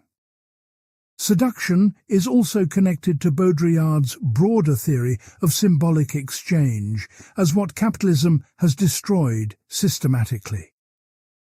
Gift exchange operates through seduction, drawing partners into ongoing relationships of reciprocal obligation and mutual challenge continuously. The gift seduces. It creates an obligation that the receiver cannot refuse without losing face in the community entirely. Commodity exchange eliminates seduction by making transactions impersonal, calculated and terminable upon payment being rendered completely. Baudrillard argued that contemporary society has lost the capacity for genuine seduction through its obsession with production constantly. Everything must be made visible, explicit, transparent, leaving no space for mystery, concealment, or the play of appearances. Pornography is the paradigm. Sex is produced as an object of knowledge, stripped of seduction, and reduced to mechanism. The obscene is not transgressive, but the logical outcome of a society that demands total visibility of everything always. Against this obscenity, Baudrillard championed the secret, the hidden, the surface that conceals rather than reveals depth continuously. Meaning is not produced by uncovering hidden truths, but is played on the surface of appearances strategically deployed. The face, the mask, the veil all seduce by suggesting a depth they may or may not conceal mysteriously always. This is not deception, but a game both parties play, knowing the rules while pretending not to know them. Part 16. Fatal Strategies and the Triumph of the Object. By the 1980s, Baudrillard had abandoned any hope for traditional political resistance to the system of simulation. His book, Fatal Strategies, proposed a strange new approach. Push the system to its extreme until it collapses itself. Rather than opposing the system from outside, accelerate its logic until its contradictions become fatal to its survival. This strategy requires betting on the object against the subject, on the system against those who would resist it. Traditional politics assumes active subjects who can analyze their situation and take action to change it consciously. The subject knows what is wrong, formulates alternatives, organizes collective action, and transforms social relations through struggle actively. But Baudrillard argued that the subject has been absorbed into the system, made into an effect of the code. There is no position outside from which the subject could mount resistance to a system that produces subjectivity itself. The object, by contrast, has powers that the subject has lost through absorption into simulation and hyperreality completely. Objects resist their integration into the system by their very inertia, their refusal to respond as expected by producers. The masses, as objects, not subjects, frustrate attempts at mobilization through their silent, stupid, indifferent non-response consistently. Technology as object exceeds human control, developing according to its own logic rather than serving human purposes intended. Baudrillard called this the revenge of the object, the reversal where things triumph over the subjects who made them. We created the technological system thinking we would control it for our benefit and convenience throughout our lives. But the system has become autonomous, operating according to its own requirements rather than human needs or desires. The object has seduced us into a relationship where we serve it rather than it serving us as originally planned. Fatal strategies work by betting on this reversal, by identifying with the object against the subject strategically adopted. Rather than trying to control technology, let it develop to its extreme and see what catastrophe results from excess. Rather than trying to reform media, let them proliferate until information overload destroys the capacity for meaning entirely. Rather than trying to limit consumption, let it accelerate until the system cannot sustain its own demands anymore produced. This approach has been compared to accelerationism, a more recent political tendency that shares some of Baudrillard's premises. Accelerationists argue that capitalism should be intensified rather than resisted to hasten its transformation into something else. But Baudrillard was not optimistic that anything better would emerge from the collapse of the current system necessarily. His fatal strategies are more like stoic acceptance of inevitable catastrophe than revolutionary hope for transformation beyond capitalism. Baudrillard connected this approach to pataphysics, the absurdist philosophy invented by the French writer Alfred Jarry earlier. Pataphysics is the science of imaginary solutions, the study of laws governing exceptions rather than rules themselves primarily. It takes absurdity seriously as a method, pushing ideas to extremes where their implications become visible through exaggeration clearly. Baudrillard's style of hyperbolic provocation owes much to this tradition of intellectual terrorism through strategic absurdity deployed. Critics argued that fatal strategies are no strategies at all, but merely sophisticated excuses for political quietism and resignation. If nothing can be done, why bother analyzing the situation or proposing alternatives to the system's continuing domination? Baudrillard would respond that pseudo-activity is worse than honest acknowledgement of impotence in the face of simulation. Better to understand what has happened than to pretend that traditional politics can still achieve meaningful change now. Part 17. America as Hyperreal Utopia. Baudrillard visited the United States in the 1980s and published America in 1986 as a result. The book is part travelogue, part philosophical meditation, part provocation designed to irritate both American and European readers equally. He presented America not as a failure of civilization, but as its only genuine success, the achieved utopia of simulation. Europeans who criticized American superficiality missed the point. America had realized what Europe still pretended to resist. America, Baudrillard argued, was founded without the burden of pre-modern history that weighs down European societies still. There was no feudal past to overcome, no deep traditions of hierarchy, religion and culture to be uprooted gradually. America was modern from the beginning, built on the desert by people who had abandoned their European pasts entirely. This made America uniquely suited to realize the logic of simulation without the resistance that tradition provides elsewhere.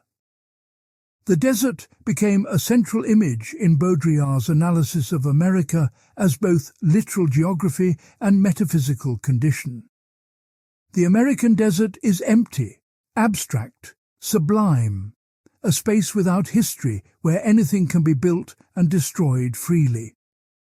Las Vegas rises from the desert as pure simulation, a city built on gambling and spectacle without productive base supporting it. Los Angeles sprawls across the landscape as an endless suburb, a city without center, without density, without urbanity properly. Baudrillard drove across America, observing its landscapes, cities, highways, and people with the eye of an alien anthropologist. He was fascinated by the freeways, the endless driving, the experience of speed and motion as an end in itself alone.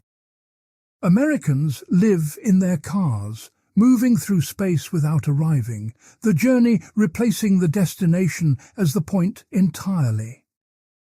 This mobile existence is neither alienation nor freedom, but something new that European categories cannot capture adequately at all. American cities struck Baudrillard as fundamentally different from European cities organized around historical centers and public spaces. New York is a vertical desert, a concentration of energy without the urban life that animates European city streets traditionally. People do not walk in American cities. They drive or take elevators, moving through abstract space rather than lived place. The grid replaces the organic growth of old cities with rational organization that facilitates circulation of traffic and commodities. American culture appeared to Baudrillard as pure surface, without the depth that Europeans associate with genuine cultural achievement. This is usually meant as criticism. Americans are superficial, lacking the sophistication that comes from deep historical experience accumulated. But Baudrillard reversed the evaluation. Depth is an illusion maintained by Europeans who fear their own becoming. American, inevitably. America shows what happens when the pretense of depth is abandoned and surface is embraced as the only reality available. Television, advertising, entertainment, and consumer culture have replaced traditional culture in America without apology or nostalgia expressed. Americans do not mourn the loss of authentic folk culture because they never had it to lose in the first place. Disneyland is their folk culture, shopping malls their public squares, fast food their cuisine, perfectly suited to simulation. This is not cultural poverty, but a different kind of culture that Europeans refuse to recognize as legitimate at all. Baudrillard's America was criticized for being superficial itself, a tourist's impressions mistaken for philosophical analysis of depth. He spent only a few weeks driving across the country and observing from the position of an outsider who speaks limited English. American scholars found his generalizations sweeping, his observations cliched, his conclusions predetermined by his theoretical commitments already established. But Baudrillard would say that being superficial about America was the only appropriate response to its superficial reality observed. Part 18. The Gulf War did not take place. In 1991, Baudrillard published 3 essays on the Gulf War that became his most notorious and controversial texts. The first appeared before the war began, predicting it would not take place because it was already a media event.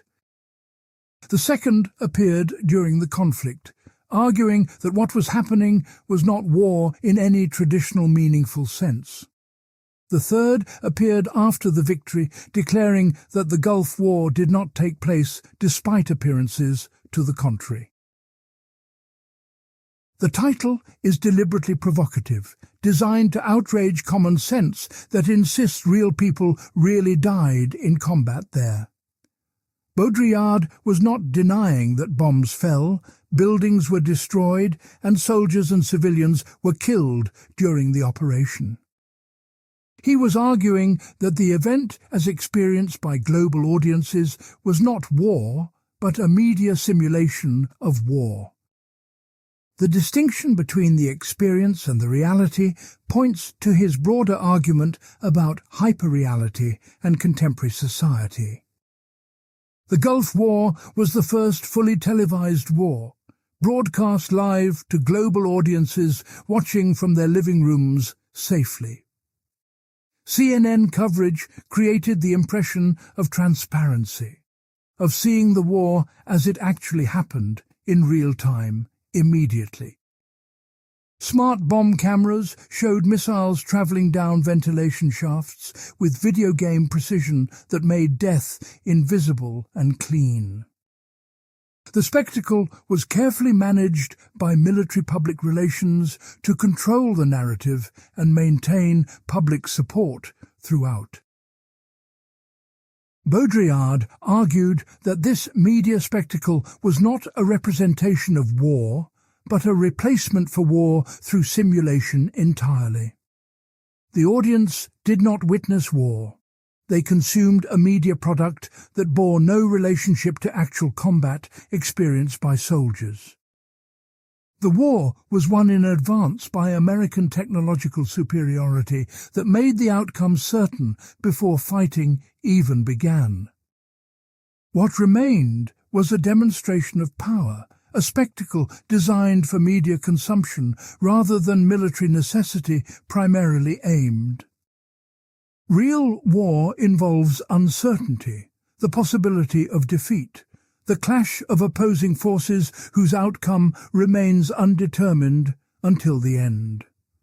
The Gulf War had none of this uncertainty. American victory was assured by overwhelming technological advantage from the very start. Iraq was a weak opponent, its military systematically degraded by sanctions and its air force destroyed before ground combat began. The war was more like an execution, a demonstration of what happens to those who defy American power globally today. Baudrillard was accused of obscene disregard for the thousands who died during the conflict on both sides of fighting. How could he claim the war did not happen when bodies piled up and families mourned their dead members lost? The accusation stung because it suggested Baudrillard's theory had become so abstract it lost contact with human suffering. His defenders argued that the accusation itself proved his point about confusion between media simulation and underlying reality. The essays should be read as a critique of media coverage rather than a denial of physical events that occurred. Baudrillard was attacking the way war had become spectacle, the integration of violence into entertainment and information flows. The problem is not that media distorted the war, but that media and war had become indistinguishable from each other. The military planned operations for their media impact. CNN structured coverage for maximum entertainment value continuously broadcast. The Gulf War essays remain controversial but have proven prescient in light of subsequent conflicts and their media coverage. The Iraq War of 2003 repeated the pattern with embedded journalists and managed information operations controlling narratives. Drone warfare makes killing even more like a video game, with operators thousands of miles from targets they destroy remotely. Baudrillard's claim that war has become simulation seems less outrageous now than it did when first published back then. Part 19. Terrorism and Symbolic Exchange. The September 11 attacks in 2001 provided Baudrillard with a final opportunity to apply his theory dramatically. He published The Spirit of Terrorism shortly after the attacks, offering an analysis that proved extremely controversial immediately presented. Rather than condemning terrorism in conventional moral terms, he analyzed it as a symbolic event that challenged Western simulation. This approach was attacked as celebration of terrorism, though Baudrillard explicitly denied endorsing the attacks in his writing. Baudrillard saw the attacks as an eruption of symbolic exchange into a world that had eliminated it almost completely. The terrorists gave their deaths as a gift that the West cannot reciprocate within its own rational categorical framework offered. Suicide terrorism defeats the Western system because that system has no equivalent response to someone willing to die purposefully. You cannot deter, negotiate with, or defeat an enemy who considers death not a cost, but a supreme gift offered. The West has banished death from its culture, managing it through medicine, insurance, and euphemism to deny its reality. Life must be prolonged, protected, secured at all costs. Death is the ultimate failure that modern society cannot accept normally. The terrorist reverses this logic by making death the supreme act, the gift that creates an unpayable debt remaining. This is symbolic exchange in its most extreme form, the potlatch of death that humiliates the opponent through sacrifice. Baudrillard argued that the West had dreamed of this event, that the tower's destruction fulfilled a collective fantasy secretly held. The assertion seems obscene, blaming the victim for the violence visited upon them by terrorist perpetrators who acted deliberately. But Baudrillard meant that the system had become so oppressive, so globally dominant, that it generated its own opposition necessarily. The attacks were not external to the system, but produced by it as the symbolic response it could not give itself. This analysis extended Baudrillard's earlier claims about the masses and their silent resistance to the system of simulation. The terrorists are not the masses. They are the exception that proves the rule of mass indifference to political action.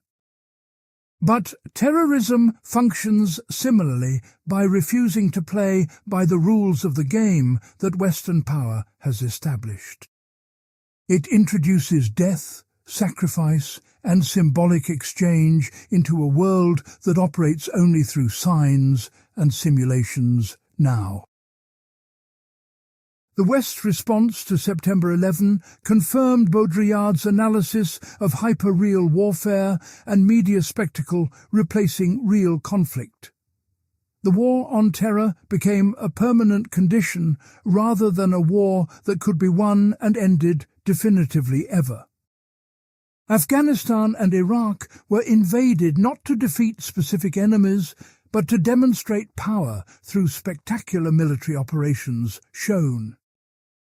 The enemy became abstract, diffuse, everywhere and nowhere, perfectly suited to justify permanent mobilization and surveillance extensively deployed. Baudrillard did not live to see the full development of the surveillance state and information warfare that followed afterward. He died in 2007, before the revelations about mass surveillance, before social media became dominant infrastructure globally. But his analysis of September 11 anticipated how terrorism would transform Western societies in the name of security promised. The terrorists achieved their symbolic victory not by destroying the West, but by provoking it to destroy itself internally. The Spirit of Terrorism remains Baudrillard's most disturbing work because it refuses easy moral categories and comfortable condemnation offered. He forces readers to think about terrorism structurally rather than morally, as a symptom rather than a cause identified. This does not make terrorism acceptable, but it challenges the self-righteousness of Western responses that avoid self-examination always. The symbolic efficacy of terrorism lies precisely in its capacity to expose what the system would prefer to keep hidden. Part 20. Baudrillard against Foucault. In 1977, Baudrillard published Forget Foucault, a short polemical text challenging the dominant figure of French theory. Michel Foucault had become enormously influential with his analyses of power, knowledge, discipline and sexuality across Western history. Baudrillard admired Foucault's work, but argued it remained trapped in assumptions that simulation had already made obsolete. The title was deliberately provocative, a call to move beyond Foucault, rather than simply to dismiss his contributions entirely. Foucault analyzed how power operates through institutions, discourses and practices that produce subjects and regulate populations systematically. The prison, the clinic, the school and the asylum all discipline bodies and minds according to normalizing standards imposed. Power is not merely repressive, prohibiting certain behaviors, it is productive, creating the very subjects it then controls continuously. This insight revolutionized social theory by showing power operating where it had previously been invisible to critical analysis. Baudrillard's critique focused on Foucault's concept of power as still too connected to a real that simulation has absorbed. Foucault assumes that power operates on real bodies, produces real effects, and can be traced through historical archives carefully. But what if power itself has become a simulation, a model that generates its effects without any underlying substance present? What if the disciplinary institutions Foucault describes are themselves simulations of control rather than actual mechanisms of domination? The argument is characteristically Baudrillardian in its paradoxical reversal of what seems like a radical critique already offered. Foucault appeared radical by showing power everywhere, even in places that seemed free from domination and control previously. But this ubiquity of power is precisely what makes it hyperreal, a simulation that exists only because we believe in it. Power seduces us into believing in its reality, and Foucault's analysis participates in this seduction by taking power so seriously. Baudrillard proposed seduction as the alternative to power, a concept that operates according to completely different logic fundamentally. Power works through production, accumulation, and the imposition of order on resistant materials and recalcitrant subjects continuously. Seduction works through appearance, reversibility, and the drawing of the other into a game without predetermined outcomes guaranteed. You cannot resist seduction the way you resist power, because seduction does not impose itself, but invites participation willingly. Foucault never responded directly to Baudrillard's critique, reportedly dismissing it as not worthy of serious engagement or reply. This silence itself became part of the theoretical landscape, interpreted variously as contempt, acknowledgement, or strategic avoidance of debate.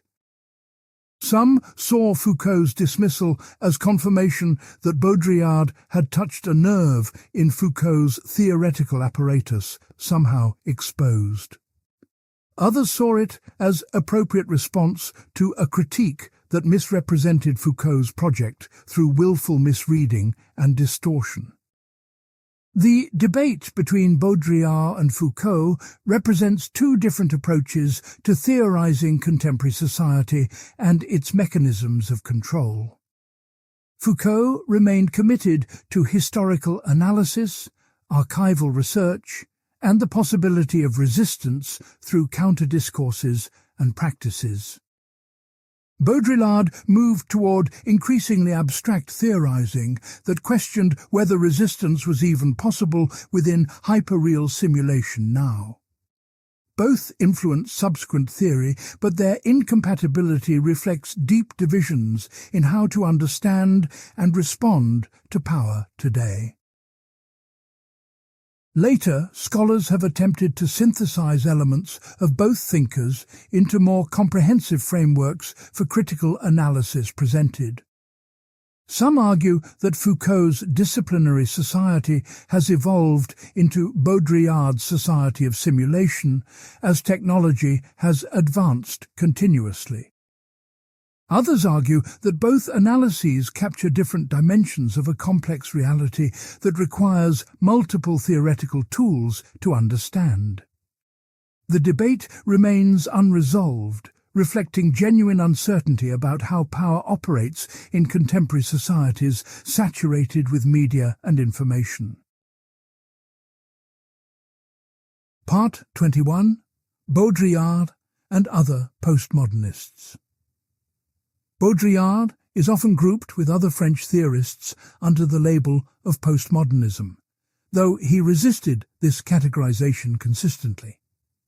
Jean-François Lyotard, Gilles Deleuze, and Jacques Derrida are frequently mentioned alongside Baudrillard as postmodern thinkers of note. But significant differences separate these figures, and Baudrillard's relationship to them was often critical rather than collaborative throughout. Understanding these differences helps clarify what is distinctive about Baudrillard's contribution to contemporary theory, specifically offered. Lyotard defined postmodernism as incredulity toward meta-narratives, the grand stories that once organized knowledge and legitimated institutions. The Enlightenment narrative of progress, the Marxist narrative of emancipation, and the Christian narrative of salvation have all lost credibility. We now live in a condition of fragmented language games without any overarching framework to unify them into coherence together. Baudrillard shared this diagnosis but pushed it further, arguing that even the concept of fragmentation presupposes a lost unity. For Baudrillard, postmodernity is not the condition after meta-narratives, but the condition where the distinction between narrative and reality collapses. It is not that we have lost our stories. It is that stories have absorbed reality into themselves without remainder now. Lyotard's postmodernism still assumes a reality of language games that can be described and analysed from some position outside. Baudrillard's hyperreality dissolves this outside position, making theory itself part of the simulation it attempts to describe critically. Deleuze and his collaborator Félix Guattari developed a philosophy of difference, desire, and becoming that influenced many subsequent thinkers. They celebrated flows, intensities, and rhizomatic connections against the static structures and binary oppositions of traditional philosophy always. Their work seems compatible with Baudrillard's critique of production and his interest in seduction as an alternative to power. But Baudrillard was suspicious of their optimism about desire as a revolutionary force that could transform society positively eventually. Deleuze and Guattari saw desire as productive, creative, and capable of escaping the codes that capitalism imposes on social life. Baudrillard saw desire as already captured by the code, produced by the system, rather than resistant to its operations anywhere. The celebration of desire plays into capitalism's hands by generating the endless wanting that consumer society requires for survival. Baudrillard preferred seduction to desire because seduction does not accumulate or produce but reverses and challenges continuously instead. Derrida developed deconstruction as a method for reading texts that reveals the instabilities and contradictions within seemingly coherent arguments presented. Every text undermines itself through the very concepts it deploys to make its claims appear stable and grounded properly.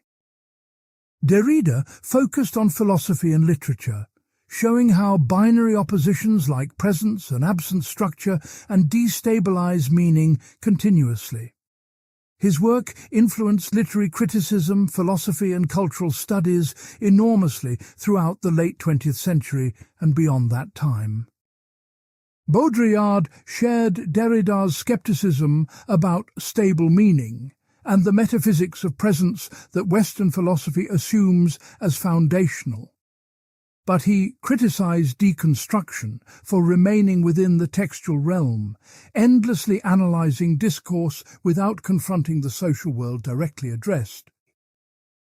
Deconstruction could become an academic game, a virtuoso performance of reading that changed nothing outside the seminar room itself. Baudrillard wanted theory to intervene in reality, even if reality itself had become simulation requiring new forms of intervention. All these thinkers rejected the label postmodernist at various points, finding it reductive or misleading about their actual projects pursued. The term was often imposed by critics, particularly American academics, who needed categories to organize French theory for students. Baudrillard was especially resistant, seeing postmodernism as another academic commodity, a brand that domesticated radical thought for consumption. His work resists categorization, moving between sociology, philosophy, cultural criticism, and prophetic provocation without settling into any discipline.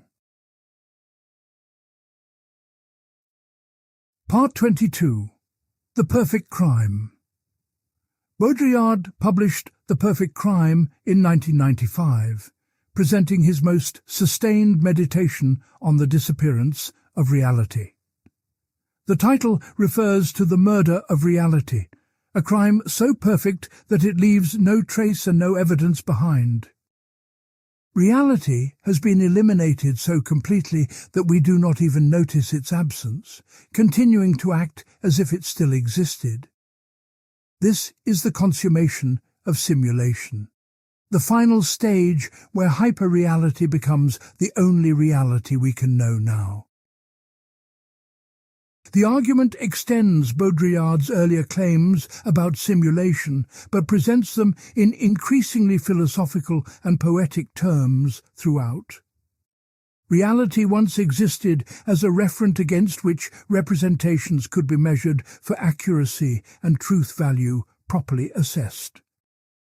Simulation has replaced this referent with models that generate what passes for reality without any original underlying it beneath. The crime is perfect because there is no body, no evidence, no way to prove that anything has been lost at all. Baudrillard traced this murder through various domains where reality has been progressively eliminated by technological and cultural developments. Photography seemed to capture reality, but actually began its replacement by fixing images that circulate independently of their sources. Television accelerated the process by creating a continuous flow of images that becomes more real than the world it supposedly shows. Virtual reality completes the murder by generating entirely artificial environments that require no reference to any external world present.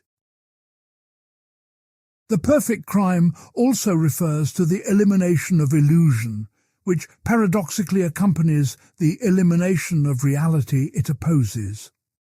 When reality existed, illusion existed as its opposite, the appearance that concealed or distorted the underlying truth available.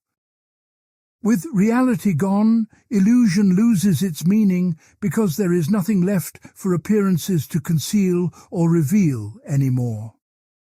We are left with simulation, which is neither real nor illusory, but something that escapes both categories entirely and completely.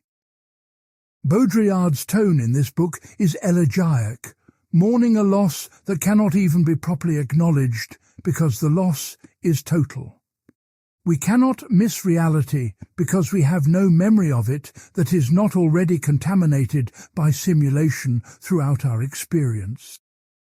The crime is perfect, not only because it leaves no evidence, but because it eliminates the witnesses who might testify against it.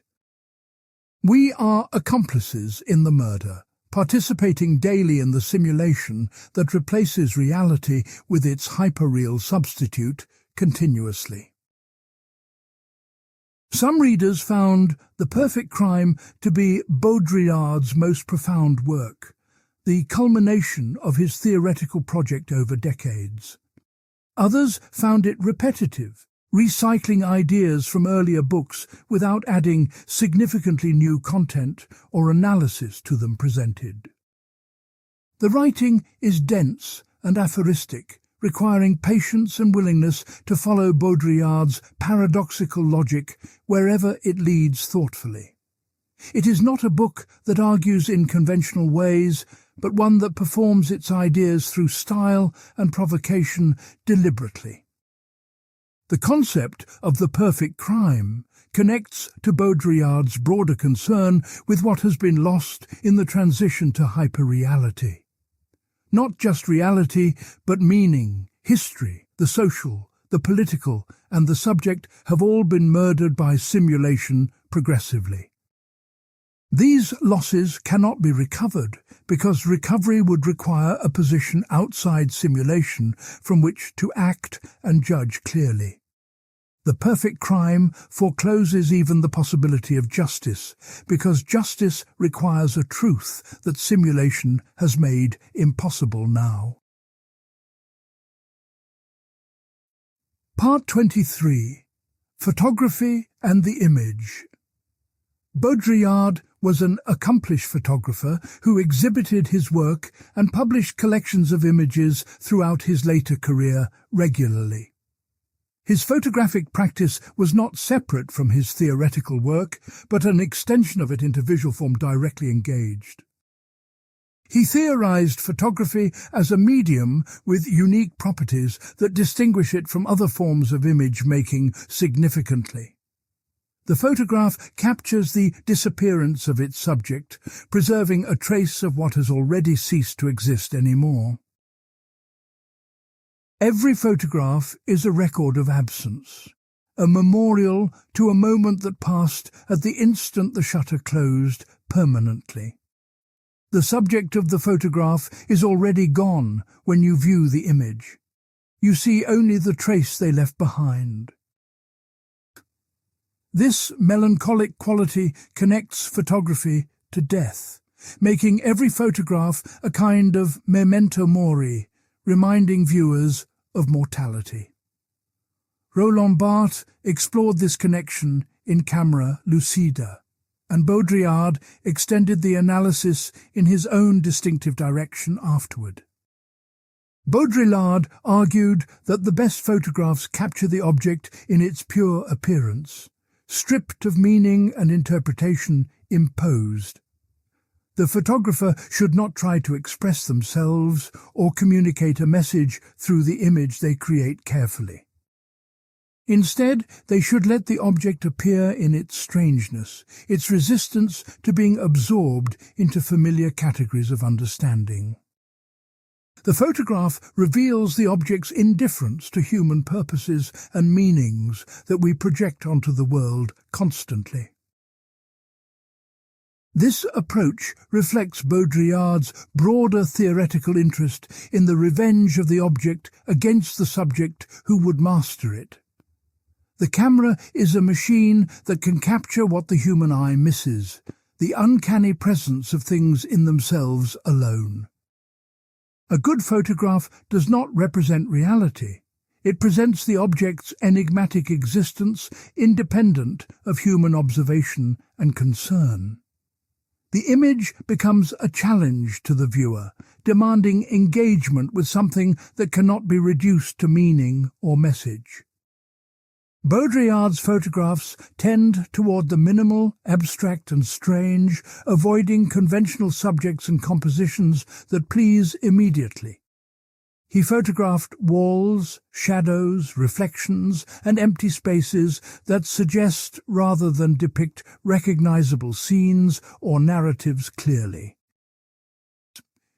The images resist interpretation, refusing to yield their secrets to viewers who expect photographs to communicate obvious meanings directly. This resistance is the point. The photograph should maintain the mystery of appearance rather than dissolving it into understanding. Critics of Baudrillard's photography found his images pretentious, his theoretical justifications self-serving, and his work unremarkable visually assessed. They accused him of being a philosopher who took photographs rather than a photographer who happened to theorize about images. His defenders argued that the photographs embodied his ideas in ways that words alone could not achieve or communicate adequately. The debate reflects broader questions about the relationship between theory and practice, concept and execution in artistic production generally.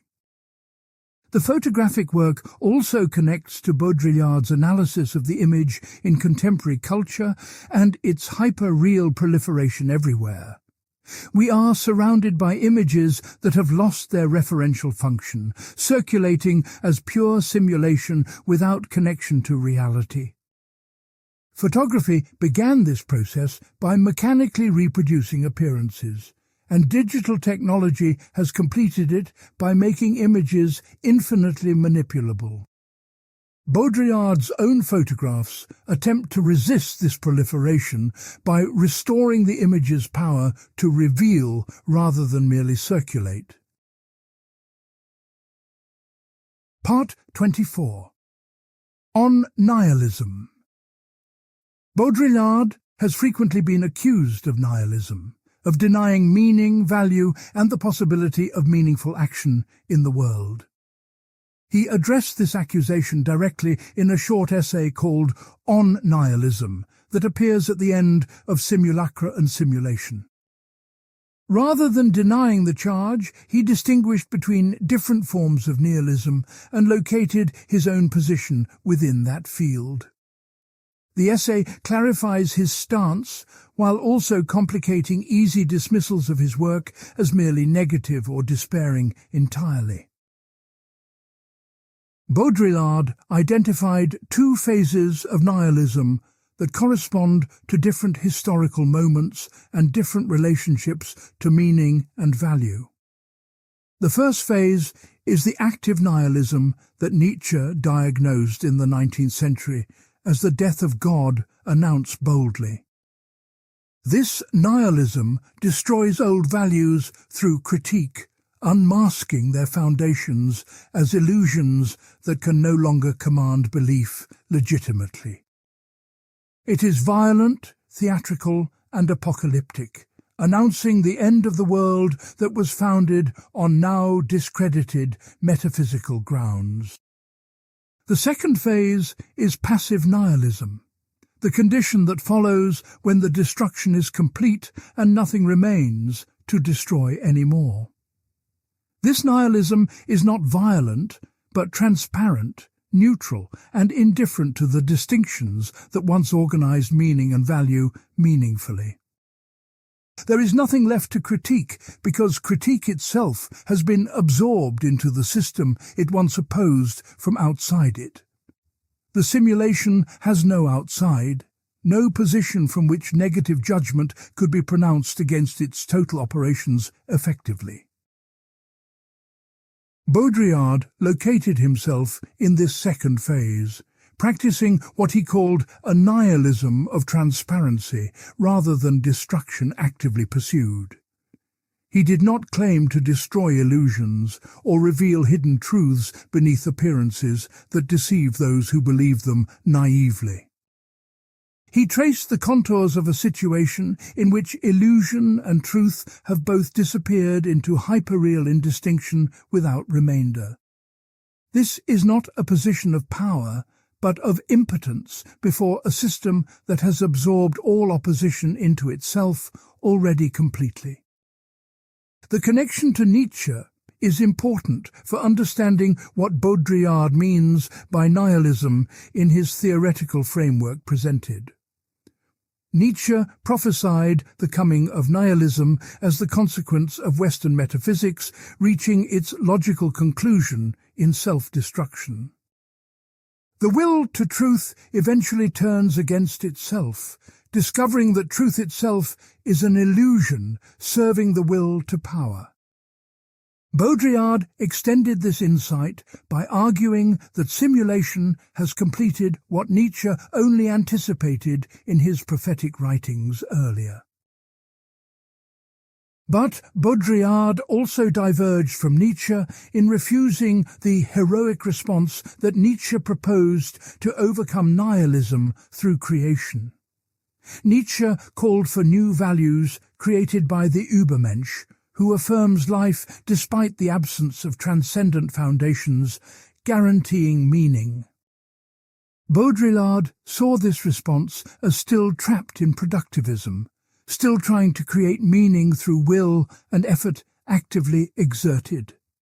Seduction and fatal strategies replace creation and will as responses appropriate to a world beyond active nihilism entirely now. Whether Baudrillard's position is nihilistic depends on how one defines nihilism and what one considers the alternatives available today.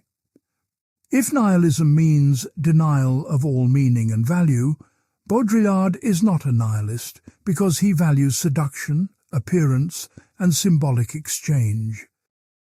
If nihilism means abandoning hope for progressive political transformation, then Baudrillard might qualify as nihilistic in that specific sense. The accusation often reveals more about the accuser's commitments than about Baudrillard's actual theoretical positions carefully examined and understood. Part 25. Critiques from the Left. Baudrillard's break with Marxism and his increasingly pessimistic analysis of contemporary society generated fierce criticism from the left consistently. Douglas Kellner published the first comprehensive English-language study of Baudrillard in 1989, offering detailed critical assessment. Kellner appreciated Baudrillard's early work on consumer society, but found his later turn towards simulation theoretically and politically problematic. The critique represents a sustained engagement from a sympathetic but critical perspective rooted in critical theory traditions still. Kellner argued that Baudrillard's rejection of Marxism threw out valuable analytical tools needed to understand contemporary capitalism properly. Class analysis, the critique of political economy, and attention to material conditions of production remain essential for social criticism. Baudrillard's focus on signs and simulation obscures the continuing exploitation of workers and extraction of surplus value globally operating. People still labor in factories, still suffer from poverty, still die from preventable causes rooted in capitalist social relations daily. The charge of idealism is central to leftist critiques of Baudrillard's theoretical framework and its political implications drawn out. By privileging signs over material production, Baudrillard allegedly loses sight of the economic base that structures social life fundamentally. The superstructure of culture and media cannot be analysed in isolation from the infrastructure of economic relations that supports it. Baudrillard's semiology floats free from material constraints, becoming a self-referential game disconnected from actual social struggles happening. Alex Kalinikos offered another leftist critique, accusing Baudrillard of abandoning the Enlightenment project of reason and emancipation entirely. Postmodernism in general, and Baudrillard in particular, represent a retreat from the political commitments that motivated earlier critical theory strongly. The claim that reality has disappeared serves to demobilize potential opposition by suggesting that resistance is futile or impossible now. This is not a neutral description, but an ideological intervention that serves existing power by discouraging those who might challenge it. The political implications of Baudrillard's theory troubled many critics who saw it leading to quietism and withdrawal from struggle actively. If the system has absorbed all opposition, if hyperreality is total, then why bother organizing, protesting, or working for change at all? Baudrillard offered no clear answer to this question, no program for political action that could follow from his theoretical analysis presented. This absence of politics struck many as irresponsible, a betrayal of the intellectual's obligation to engage with pressing social issues directly. Baudrillard's defenders responded that these critiques missed the diagnostic function of his work and its potential contribution to struggle. Understanding the mechanisms of simulation is necessary before effective resistance can be organized against them strategically and successfully. Traditional leftist strategies have failed precisely because they do not account for how domination operates through signs and media now. Baudrillard's apparent pessimism might be realism about conditions that hopeful leftists refuse to acknowledge honestly and confront directly. The debate continues today among scholars who engage with Baudrillard's legacy and its implications for critical theory and politics. Some have attempted to synthesize Baudrillard's insights with more traditional Marxist frameworks to produce hybrid approaches to analysis. Others have abandoned Baudrillard entirely, returning to political economy and class analysis as the foundations for critical social theory. The question of whether Baudrillard helps or hinders the left remains contested and probably unanswerable in any definitive way, finally. Part 26. Critiques from Feminism. Baudrillard's book Seduction generated particularly strong criticism from feminist scholars who found his arguments troubling and reactionary potentially. He seemed to celebrate traditional feminine roles of appearance and charm against feminist demands for equality and productive power gained.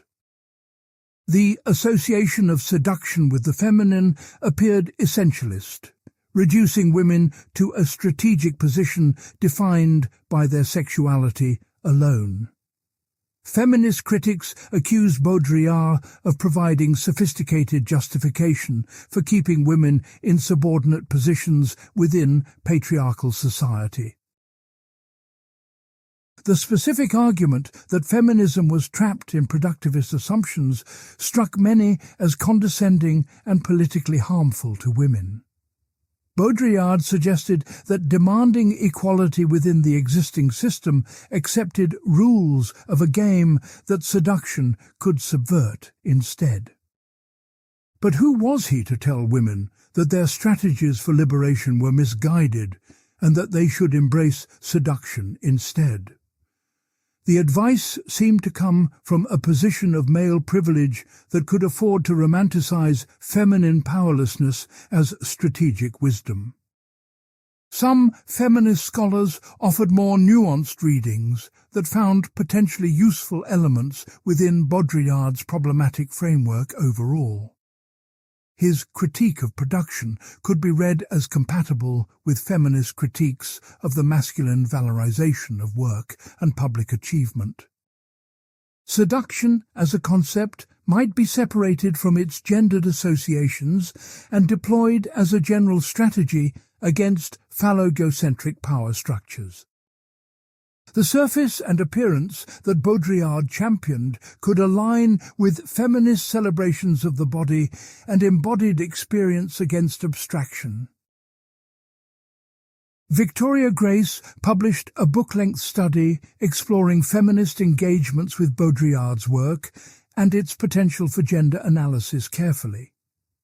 She argued that his ideas about symbolic exchange, seduction and the object offered resources for feminist theory if critically appropriated. The key was to read Baudrillard against himself, extracting useful concepts while rejecting the essentialist and masculinist elements present throughout. This selective appropriation characterized much feminist engagement with male theorists, whose work was both useful and problematic simultaneously encountered. The broader question concerned whether Baudrillard's theoretical framework could accommodate feminist concerns about gender, sexuality and embodiment adequately. His analysis of consumer society as producing gendered subjects through signs and codes might illuminate how femininity and masculinity are constructed. The hyperreal body, shaped by media images and beauty standards, is a site where simulation operates with particular intensity on women, especially. Baudrillard's tools might help analyze these phenomena even if his own deployment of them remained problematic from feminist perspectives applied. The feminist critique also raised methodological questions about Baudrillard's tendency towards sweeping generalizations and lack of empirical grounding throughout. How could he claim to know what women want, or how feminine power operates without actually studying women's lives and experiences directly? His theory was generated from theoretical texts and cultural observations, not from research with actual subjects whose voices might challenge assumptions. This masculine theoretical style, producing knowledge about others without their participation, was itself subject to feminist critique and rejection strongly. Part 27. The Sokal Affair and Science Wars. In 1996, Physicist Alan Sokal published a hoax article in the cultural studies journal Social Text to expose intellectual fraud. The article was filled with nonsense presented in the jargon of postmodern theory, and the journal published it without detecting the hoax. Sokal then revealed the deception, arguing that it demonstrated the intellectual bankruptcy of postmodern approaches to science and knowledge claims. Baudrillard was not directly involved, but was frequently cited as an example of the obscurantism that Sokal aimed to discredit publicly.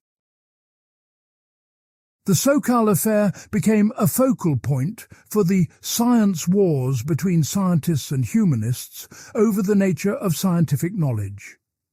Scientists accuse postmodern theorists of relativism, of claiming that scientific facts are merely social constructions without objective validity demonstrated.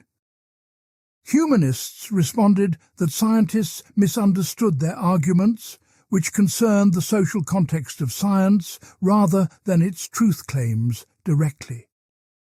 Baudrillard's claims about simulation and hyperreality were read by some scientists as denying the existence of physical reality altogether, obviously.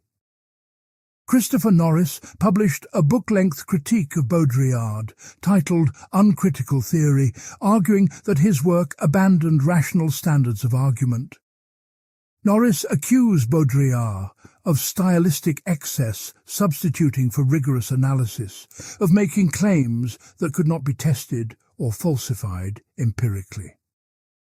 The Gulf War essays were particularly targeted as examples of irresponsible theorizing that ignored real human suffering for rhetorical effect deliberately. Norris defended Enlightenment rationality against what he saw as the corrosive influence of postmodern relativism on intellectual culture broadly. Baudrillard's defenders argued that his critics fundamentally misunderstood the nature and purpose of his theoretical project being pursued.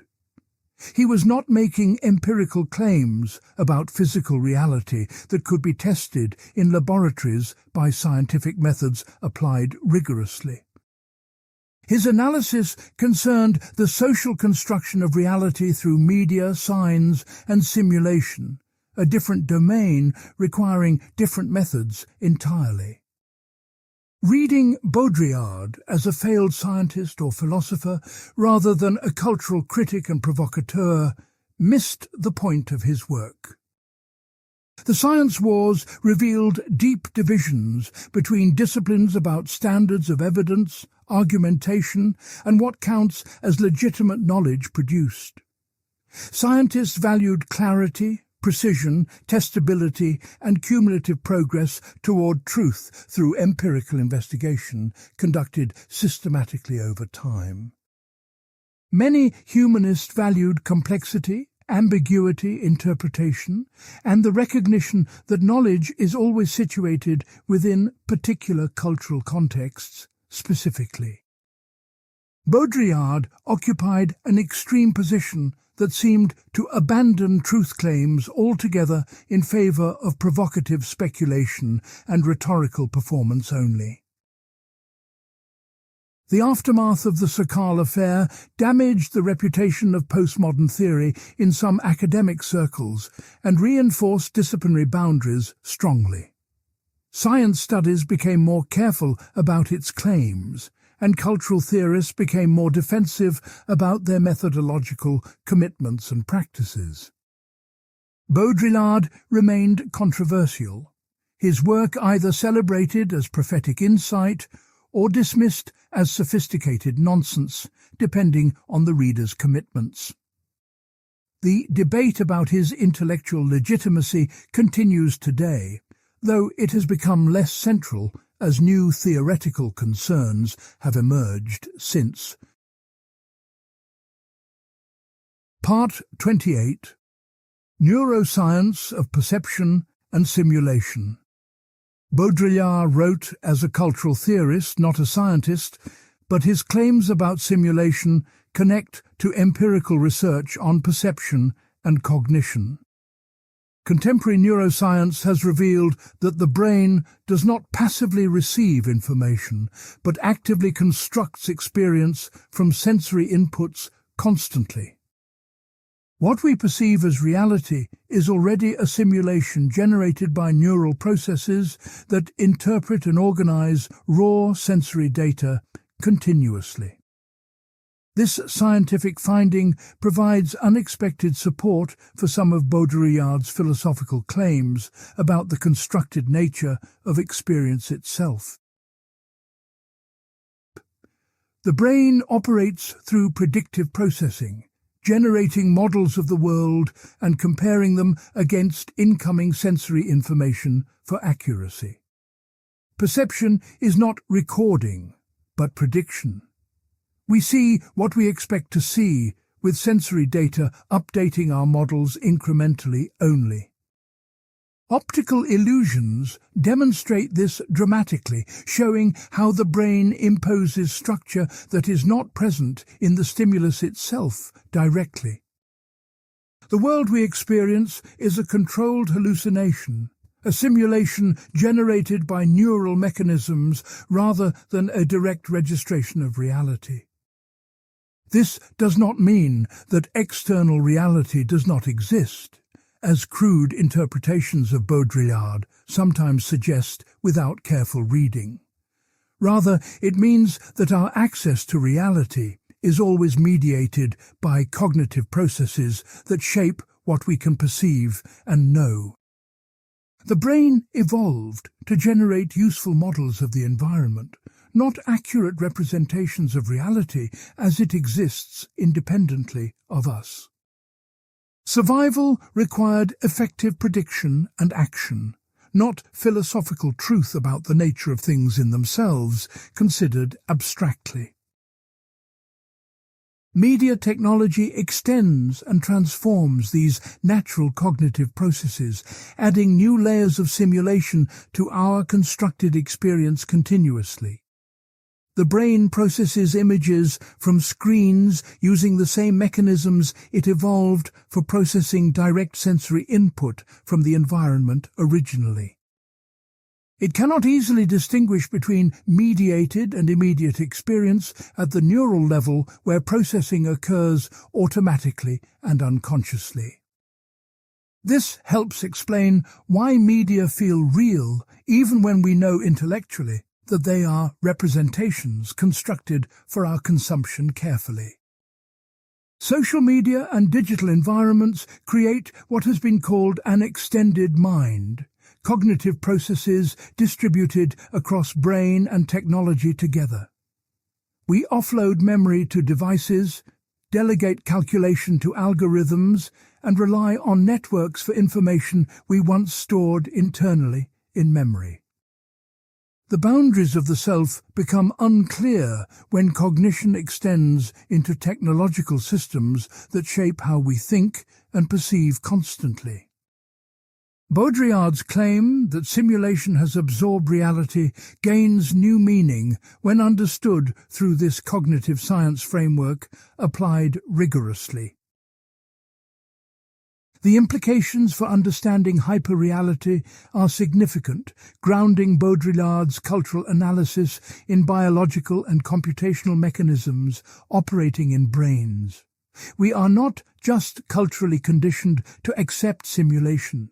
We are neurologically predisposed to construct simulated experience from available inputs continuously. Media exploit these predispositions, hijacking evolved mechanisms for purposes they were not designed to serve originally in natural environments. The result is an environment where distinguishing simulation from reality becomes not just culturally difficult, but cognitively challenging at fundamental levels. Part 29. Behavioral Economics and Constructed Desire. Baudrillard argued the needs and desires are not natural, but constructed by the consumer system for its own purposes continuously. Behavioral economics provides empirical evidence supporting this claim through experiments revealing how preferences are shaped by context and framing. The rational consumer of neoclassical economics, who knows their preferences and maximizes utility, turns out to be a fiction contradicted by evidence. Actual human decision-making is influenced by cognitive biases, social pressures, and environmental factors that construct rather than satisfy pre-existing desires. Daniel Kahneman and Amos Tversky demonstrated that choices depend heavily on how options are presented, not just on their objective properties. The same option framed as a gain produces different responses than when framed as a loss due to loss aversion biases operating. Anchoring effects show that arbitrary numbers influence subsequent judgments even when people know the anchors are irrelevant to decisions made. These findings challenge the assumption that consumers have stable preferences that the market simply discovers and satisfies through exchange. Richard Thaler and Cass Sunstein developed the concept of choice architecture to describe how environments shape decisions without coercion applied. Defaults, arrangements, and presentations all influence what people choose in ways they are often unaware of consciously while deciding actively. A cafeteria that places healthy food at eye level sells more healthy food than one that places it in hard-to-see locations. The architecture of choice produces the choices that appear to be free expressions of individual preference and autonomous decision-making exercised. This connects directly to Baudrillard's analysis of how the consumer system produces the desires it then claims to satisfy naturally.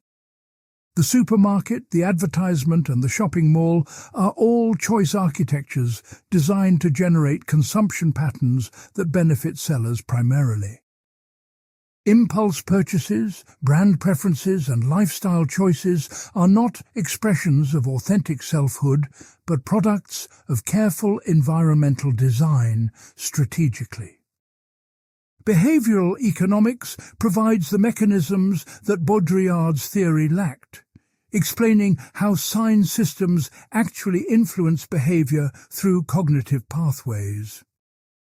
The advertising industry has long understood these principles intuitively, designing campaigns that exploit cognitive biases to generate desire for products. Emotional associations, social proof, scarcity cues, and status signaling all work through psychological mechanisms that behavioral economics has now documented rigorously. Baudrillard's claim that advertising produces desire rather than responding to pre-existing needs is vindicated by this research empirically conducted. Sign value operates through these cognitive mechanisms, shaping what people want at levels below conscious awareness and rational deliberation entirely. The political implications are significant for questions about consumer freedom and the legitimacy of market-based social organization more broadly. If preferences are constructed rather than discovered, then satisfying preferences does not necessarily increase welfare or respect, autonomy meaningfully achieved. The market becomes an arena of manipulation rather than free exchange between equals pursuing their authentic interests through voluntary transactions made. Baudrillard's critique of consumer society gains scientific support from a field that developed independently but reaches compatible conclusions about desire.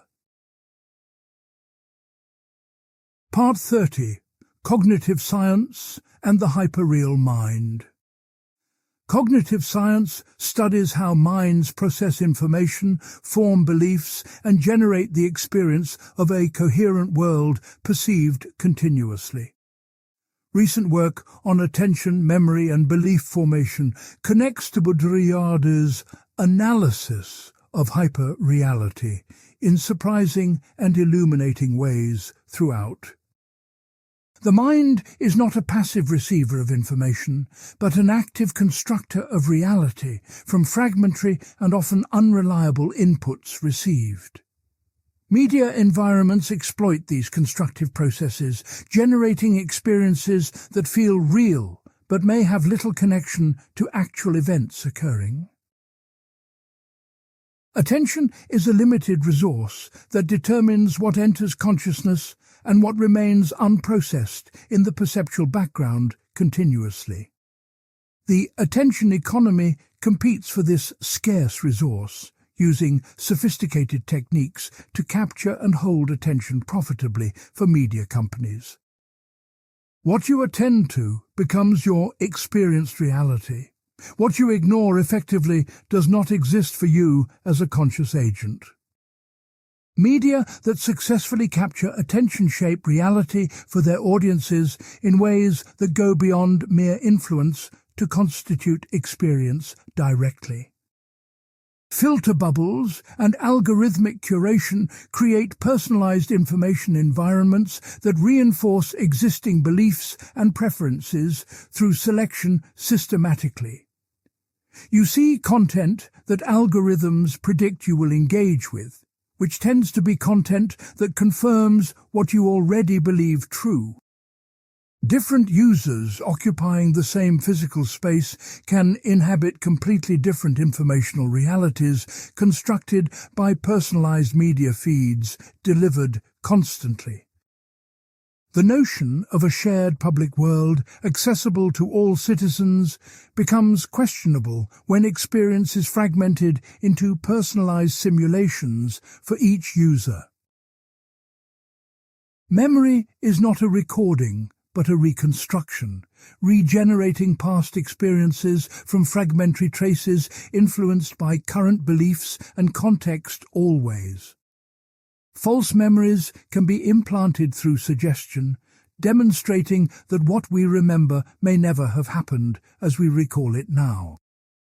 Media images become incorporated into personal memory, so people remember events they only saw on screens as if they were present actually.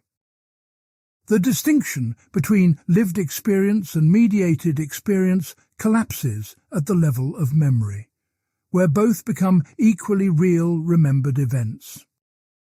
Belief formation is similarly constructive, shaped by cognitive biases that privilege certain information and ignore or discount contradictory evidence presented. Confirmation bias leads people to seek and remember information that supports their existing beliefs while dismissing challenges to those beliefs systematically. Motivated reasoning generates conclusions that serve emotional needs rather than tracking truth through impartial evaluation of available evidence carefully. In information-rich environments, these biases enable the construction of coherent worldviews that may be entirely disconnected from verifiable reality outside them. The concept of hyperreality finds empirical grounding in these cognitive mechanisms that construct experience from available information sources continuously processed. We do not perceive reality directly. We construct models based on inputs that are increasingly dominated by media rather than direct experience. Baudrillard's claim that simulation has replaced reality describes what happens when mediated inputs overwhelm direct experience in shaping mental models. Cognitive science provides the psychological mechanisms through which hyperreality is produced at the level of individual minds operating in media environments. Part 31. Sociology of Media in the Digital Age. Baudrillard died in 2007, before social media achieved its current dominance over communication and social interaction globally. His analysis of media, simulation, and hyperreality can be extended to phenomena he did not live to see fully develop and spread. Facebook, Twitter, Instagram, TikTok, and other platforms have created new forms of mediated existence that intensify tendencies he identified earlier. The sociology of digital media confirms many of Baudrillard's predictions while also revealing new developments he could not have anticipated fully. Social media collapses the distinction between producer and consumer that characterized older mass media like television and newspapers previously. Everyone can now broadcast, creating content that circulates alongside professional media in the same information streams consumed by audiences continuously. This democratization was celebrated as empowerment, giving voice to those previously excluded from media production and distribution channels entirely. But Baudrillard would likely see it as the completion of simulation, everyone now participating in the production of hyperreality together constantly. User-generated content does not escape the logic of simulation, but extends it to encompass formerly private life made public for consumption. People curate their online personas, presenting idealized versions of themselves that may bear little resemblance to their lived experience offline daily. The self becomes a brand to be managed, a simulation constructed for an audience whose approval measures success in the attention economy. Authenticity becomes another style to be performed, a sign of genuine selfhood that is no more real than any other performance presented. Viral content demonstrates the circulation of signs without reference to truth or importance that Baudrillard described as implosion of meaning. Something goes viral not because it is true or significant, but because it triggers sharing behavior through emotional resonance or entertainment value offered. The distinction between news and entertainment, information and disinformation collapses in feeds where all content competes equally for attention constantly. Meaning implodes when everything becomes content, when significance is measured by engagement metrics rather than truth or importance assessed properly. Deepfakes and AI-generated content push simulation to new extremes that vindicate Baudrillard's most radical claims about the murder of reality. Images, videos, and text can now be generated that are indistinguishable from authentic recordings of actual events and real human speech. The evidentiary value of media is destroyed when any image might be synthetic, created to deceive rather than document what happened actually. We enter a post-truth environment, not because people reject truth, but because truth becomes technically impossible to verify through media evidence alone. Baudrillard might observe that social media has completed what television began, the total subsumption of social life into simulation without outside. We do not use social media, we inhabit it, living increasingly within its flows, rather than stepping in and out of mediated spaces. The pandemic accelerated this process, forcing social interaction online and demonstrating how much of life could continue in virtual form exclusively. Whether this represents progress or catastrophe depends on assumptions about human nature and social life that Baudrillard's work calls into question. Part 32. Competing interpretations.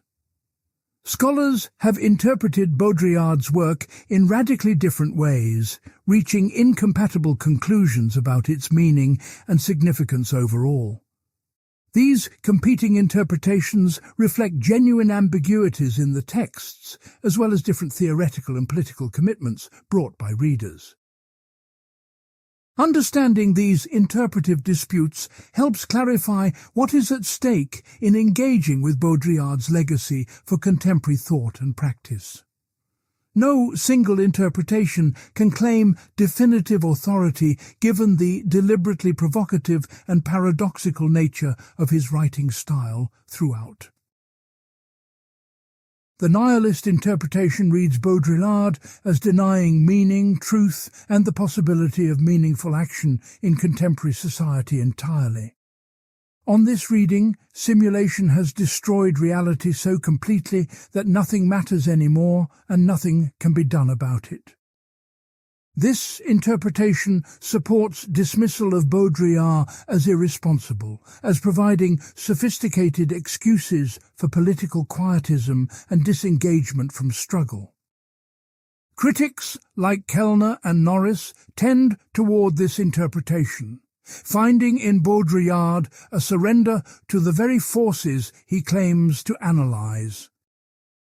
The critical theorist interpretation reads Baudrillard as continuing the project of social criticism in new conditions that require new methods deployed. On this reading, his analysis of simulation is a diagnosis of pathology, not a celebration of it or resignation to its permanence assumed. Understanding how domination operates through signs is necessary for developing effective strategies of resistance to contemporary forms of power exercised. This interpretation retrieves Baudrillard for progressive purposes, treating his pessimism as realism that hopeful leftists need to confront honestly. The artist interpretation reads Baudrillard primarily as a writer whose work should be appreciated aesthetically rather than judged by scholarly standards strictly. His texts are performances, provocations, and experiments in style rather than systematic arguments making claims that could be true or false. The contradictions and hyperboles are deliberate strategies, not failures of logic or evidence that would disqualify him as a serious thinker properly.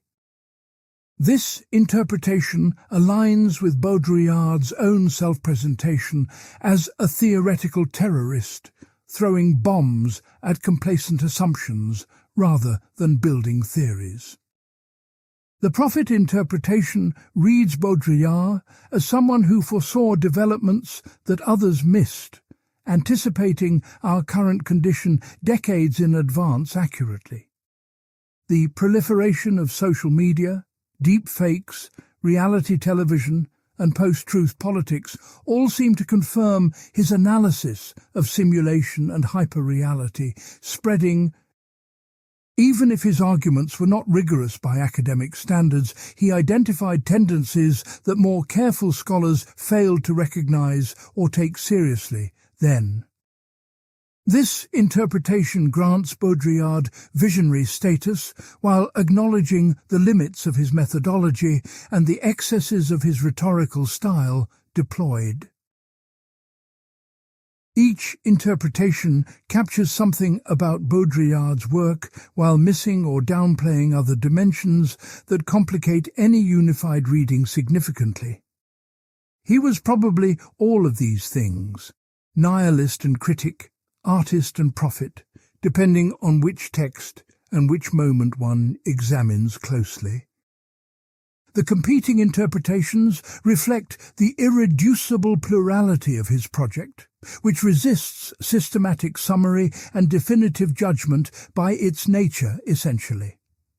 Readers must make their own judgments about what is valuable and what is dispensable in a body of work that refuses easy appropriation entirely. Part 33. Common misconceptions corrected. Several misconceptions about Baudrillard's work circulate widely, distorting his actual arguments and making him easier to dismiss or misappropriate readily. Correcting these misconceptions is necessary for serious engagement with his ideas, whether one ultimately accepts or rejects them after careful consideration.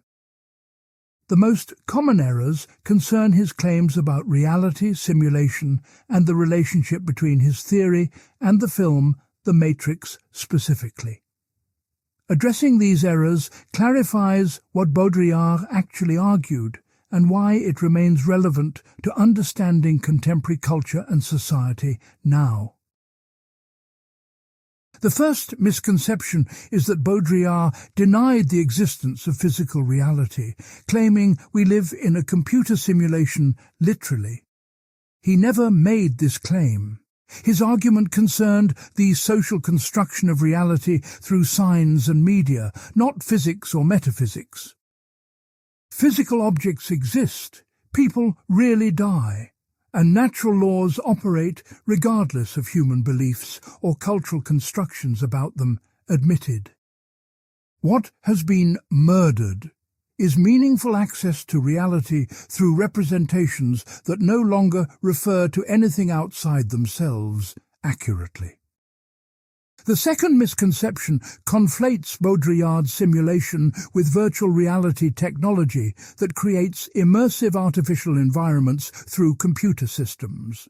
Simulation, in his sense, operates through signs and media in everyday life, not through special technologies that users consciously enter and exit.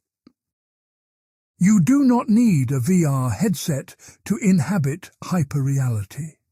You are already there when you watch television or browse social media daily. The simulation is cultural and cognitive, not technological in the science fiction sense of artificial worlds generated by computers programmed. The third misconception concerns the Matrix, which is often cited as a visualization of Baudrillard's ideas about simulation and hyperreality accurately. Baudrillard himself rejected this interpretation, arguing that the film fundamentally misunderstood his argument about simulation and reality presented. The Matrix maintains the distinction between real and simulated that Baudrillard claimed had collapsed in contemporary society without remainder now. Neo escapes the simulation to discover the real world beneath it. Baudrillard argued there is no real world to escape to anymore. The fourth misconception is that Baudrillard offered a complete theory that explains everything about contemporary society through simulation alone exclusively. His work is fragmentary, exploratory, and deliberately incomplete, raising questions rather than providing systematic answers to them reliably. He moved between topics, changed his vocabulary, and sometimes contradicted himself without attempting to resolve inconsistencies into coherent doctrine presented. Treating Baudrillard as a system builder misses the provocative, essayistic character of writing that resists systematization by design intentionally. The fifth misconception is that Baudrillard celebrated simulation and hyperreality as desirable conditions that we should embrace enthusiastically without reservation. His tone is more elegiac than celebratory, mourning losses even as he describes them with what some readers mistake for enthusiasm expressed. He was diagnosing a condition, not prescribing one. Describing what has happened, not advocating that it should have happened at all. The confusion arises from his refusal to moralize, to condemn explicitly what he analyzed with cool detachment and sometimes dark humor throughout. Part 34. Methodology and Style.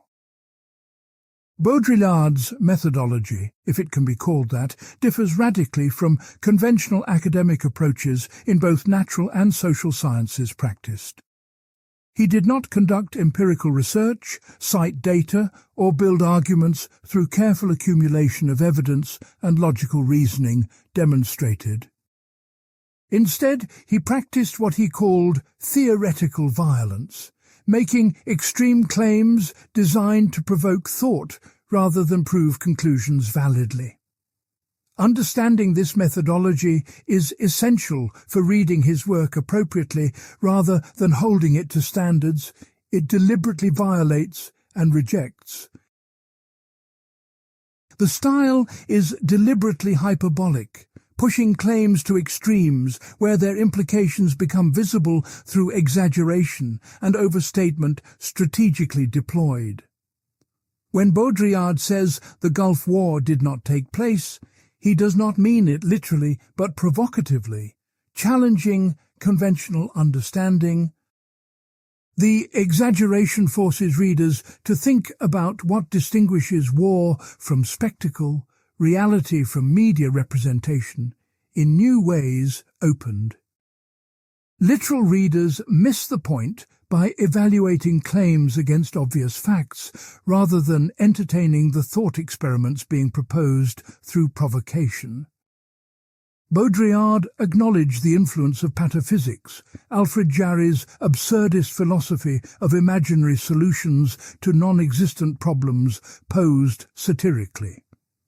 Pataphysics treats exceptions as the real laws, reversing the relationship between rule and deviation that organizes normal scientific thinking systematically. This approach licenses paradox, contradiction, and claims that seem absurd but illuminate through their very absurdity aspects of reality overlooked. Baudrillard's reversals, where the copy precedes the original and the simulation murders the real, have this pataphysical character throughout. The aphoristic style owes debts to Nietzsche, who wrote in fragments, aphorisms and provocations rather than systematic treatises building arguments sequentially. Nietzsche believed that truth could not be captured in systems but only glimpsed in momentary insights expressed through striking formulations memorable. Baudrillard similarly composed books from loosely connected essays, observations, and declarations that resist synthesis into unified arguments presented clearly. This makes him quotable, but also makes sustained engagement difficult, because there is no continuous argument to follow through texts produced. The lack of empirical grounding frustrated critics who wanted to evaluate his claims against evidence gathered through systematic investigation conducted. How do you test the claim that reality has been murdered when the claim itself denies the possibility of accessing reality to check? Baudrillard would likely respond that demanding empirical verification already concedes the assumptions he is challenging about knowledge and reality fundamentally. The circularity is deliberate, meant to demonstrate the impossibility of escaping simulation from within the simulation we already inhabit completely. Whether this methodology is legitimate depends on what one expects theory to accomplish and what standards should govern intellectual work properly. If theory must be testable, Baudrillard fails. If theory can illuminate through provocation, he may succeed despite or because of his excesses. The divided reception of his work reflects this fundamental disagreement about method, rather than simply factual disputes about claims made. Readers must decide for themselves whether his approach generates insight or merely elegant confusion presented as profound observation about reality. Part 35. Influence on Art and Literature. Baudrillard's ideas have profoundly influenced contemporary art, literature, film and architecture, often more than academic philosophy or sociology directly. Artists found in his concepts tools for understanding and producing work that engages with media culture and simulated environments creatively. The influence extends beyond explicit reference to his writings to a general sensibility about surface, simulation, and the hyperreal pervasive now.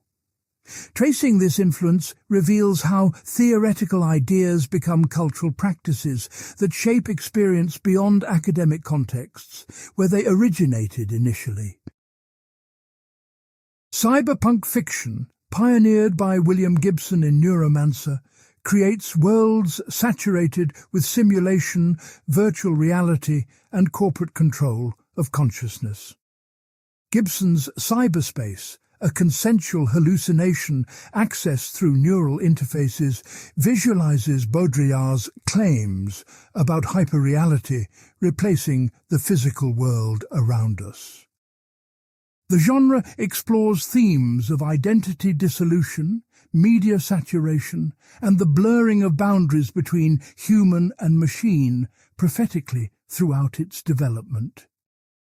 Though Gibson claimed not to have read Baudrillard when writing Neuromancer, the convergence suggests shared diagnoses of contemporary technological culture emerging.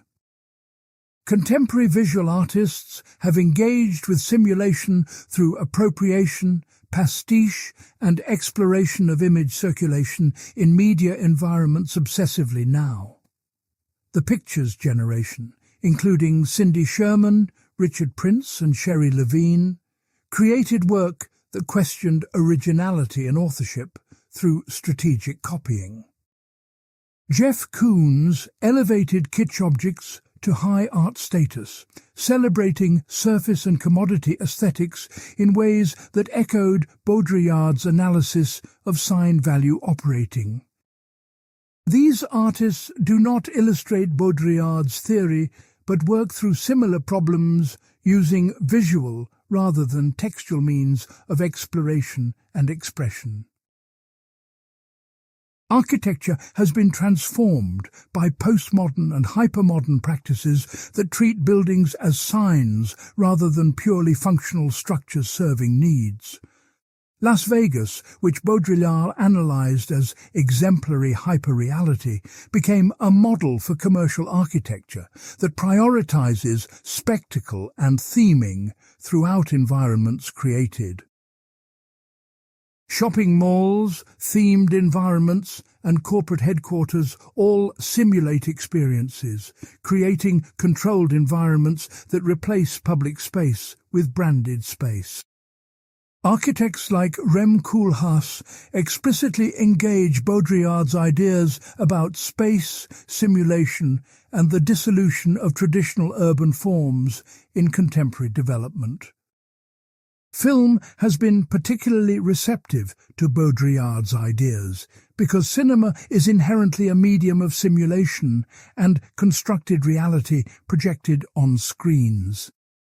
Beyond the Matrix, films like The Truman Show, Existenz and Inception explore themes of simulated reality and the difficulty of distinguishing real from constructed.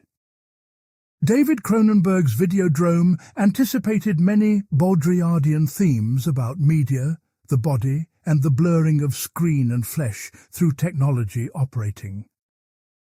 Documentary and reality television raise questions about authenticity and construction that Baudrillard's framework helps articulate and analyze critically for viewers. The broader cultural influence may be more significant than any specific artistic appropriation of Baudrillard's ideas in particular works created. A general skepticism about authenticity, a fascination with surface and image, and ironic distance from meaning pervade contemporary culture widely now. Whether this represents Baudrillard's influence or shared responses to common conditions, his work articulates a sensibility that resonates broadly today still. Artists continue to find his concepts useful for understanding and responding to environments saturated with media, simulation, and hyperreal experience constantly. Part 36. Legacy for Political Theory. Baudrillard's legacy for political theory remains contested, with some finding resources for critical analysis and others finding only obstacles to effective action. The question is whether his diagnosis of simulation and hyperreality helps or hinders those who want to change contemporary social conditions politically. This question cannot be answered abstractly, but requires assessment of how his ideas have functioned in actual theoretical and political contexts over time. The evidence is mixed, supporting neither wholesale adoption nor complete rejection of his contribution to political thought available now. One line of influence runs through accelerationism, a tendency that proposes intensifying capitalist dynamics rather than resisting them directly against them. Accelerationists argue that capitalism should be pushed to its limits, hoping that its contradictions will produce transformation impossible through conventional opposition organized. Baudrillard's fatal strategies anticipate this approach, betting on the system's self-destruction rather than revolutionary seizure of power from outside it. Whether accelerationism is a viable politics or a sophisticated excuse for inaction remains debated among theorists and activists considering it seriously. Another line of influence concerns the critique of representation that Baudrillard developed throughout his analysis of signs and simulation extensively. If political representation does not represent but simulates, then democratic legitimacy becomes a hyperreal effect, rather than genuine popular sovereignty achieved. Electoral politics, public opinion, and civil society all become sites of simulation, where the appearance of participation replaces actual political power exercised.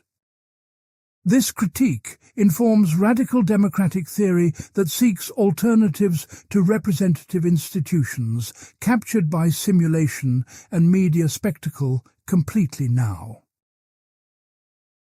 The analysis of terrorism and symbolic exchange offers another political contribution, however controversial, to understanding contemporary political violence globally observed. Baudrillard's claim that terrorism operates through symbolic challenge rather than material warfare provides a framework for analyzing asymmetric conflict differently than conventional approaches. The war on terror appears in this light as a response to symbolic challenge that the West cannot win using only military and economic power available. Whether this analysis illuminates or obscures the political dynamics of terrorism remains debated among scholars studying political violence and its representations today. The critique of consumer society retains political relevance as consumption becomes increasingly central to identity, social organization, and environmental crisis globally faced. Baudrillard's analysis of how the system produces desires, it then satisfies challenges. Market ideology that claims to respect individual preferences freely expressed. Environmental movements questioning growth and consumption find in his work resources for critiquing the cultural dimensions of ecological destruction observed accelerating. The political economy of the sign illuminates how ideology operates through everyday practices rather than explicit beliefs challenged through consciousness-raising alone. The limits of Baudrillard's political contribution are equally clear when examining his work for guidance on strategy and organization of collective action. He provides no theory of the political subject who might act, no account of how resistance could be organized, no program for change articulated. His fatal strategies seem to counsel waiting for catastrophe rather than working to prevent it through political mobilization and institutional change pursued. Critics are right that his work offers diagnosis without prescription, analysis without strategy, critique without construction of alternatives needed urgently. Conclusion: the unfinished diagnosis. Jean Baudrillard spent 4 decades developing an analysis of contemporary society that remains provocative, contested, and disturbingly relevant today still. He traced a trajectory from Marxist critique of consumer society to increasingly radical claims about simulation, hyperreality, and the death of the real. Along the way, he drew on semiotics, anthropology, psychoanalysis, media theory and pataphysics to construct a unique theoretical perspective on our condition. Whether his work constitutes a coherent theory or a collection of brilliant provocations depends on what one expects from theory itself, fundamentally. The core insight remains valuable, that contemporary society operates increasingly through signs, images and simulations rather than through direct material relations. Consumption matters as much as production. Media shape reality rather than merely representing it. Identity is constructed through sign systems and performances. These claims are now commonplace, but Baudrillard articulated them early and pushed them further than most were willing to go at the time. His radicalism forced others to clarify their own positions, even when they rejected his conclusions as excessive or unjustified by evidence presented. The limitations are equally clear upon careful examination of his work and its assumptions operating throughout his writings consistently. The lack of empirical grounding makes claims difficult to evaluate against evidence. One either accepts the diagnosis or rejects it without resolution. The political implications are pessimistic at best, nihilistic at worst, offering little guidance for those who want to change rather than describe reality. The sweeping generalizations ignore variations, exceptions, and countervailing tendencies that complicate any totalizing analysis of complex social formations accurately. Contemporary developments have largely vindicated Baudrillard's diagnostic claims about the direction of media society and its increasingly simulated character overall. Social media, deepfakes, algorithmic curation, and reality television all intensified tendencies he identified before they reached their current pervasive extent. Observed. The proliferation of screens, the collapse of public and private, the construction of identity through consumption all confirm his analysis of hyperreality spreading. Those who dismissed him as exaggerating in the 1980s and 90s now find his descriptions uncomfortably accurate in the 2020s present. But vindication of diagnosis does not validate prescription, and Baudrillard's prescriptions were always unclear or deliberately absent from his theoretical work written. If simulation is total, what can be done? If resistance is absorbed, how do we proceed? If reality is dead, what do we mourn, and why?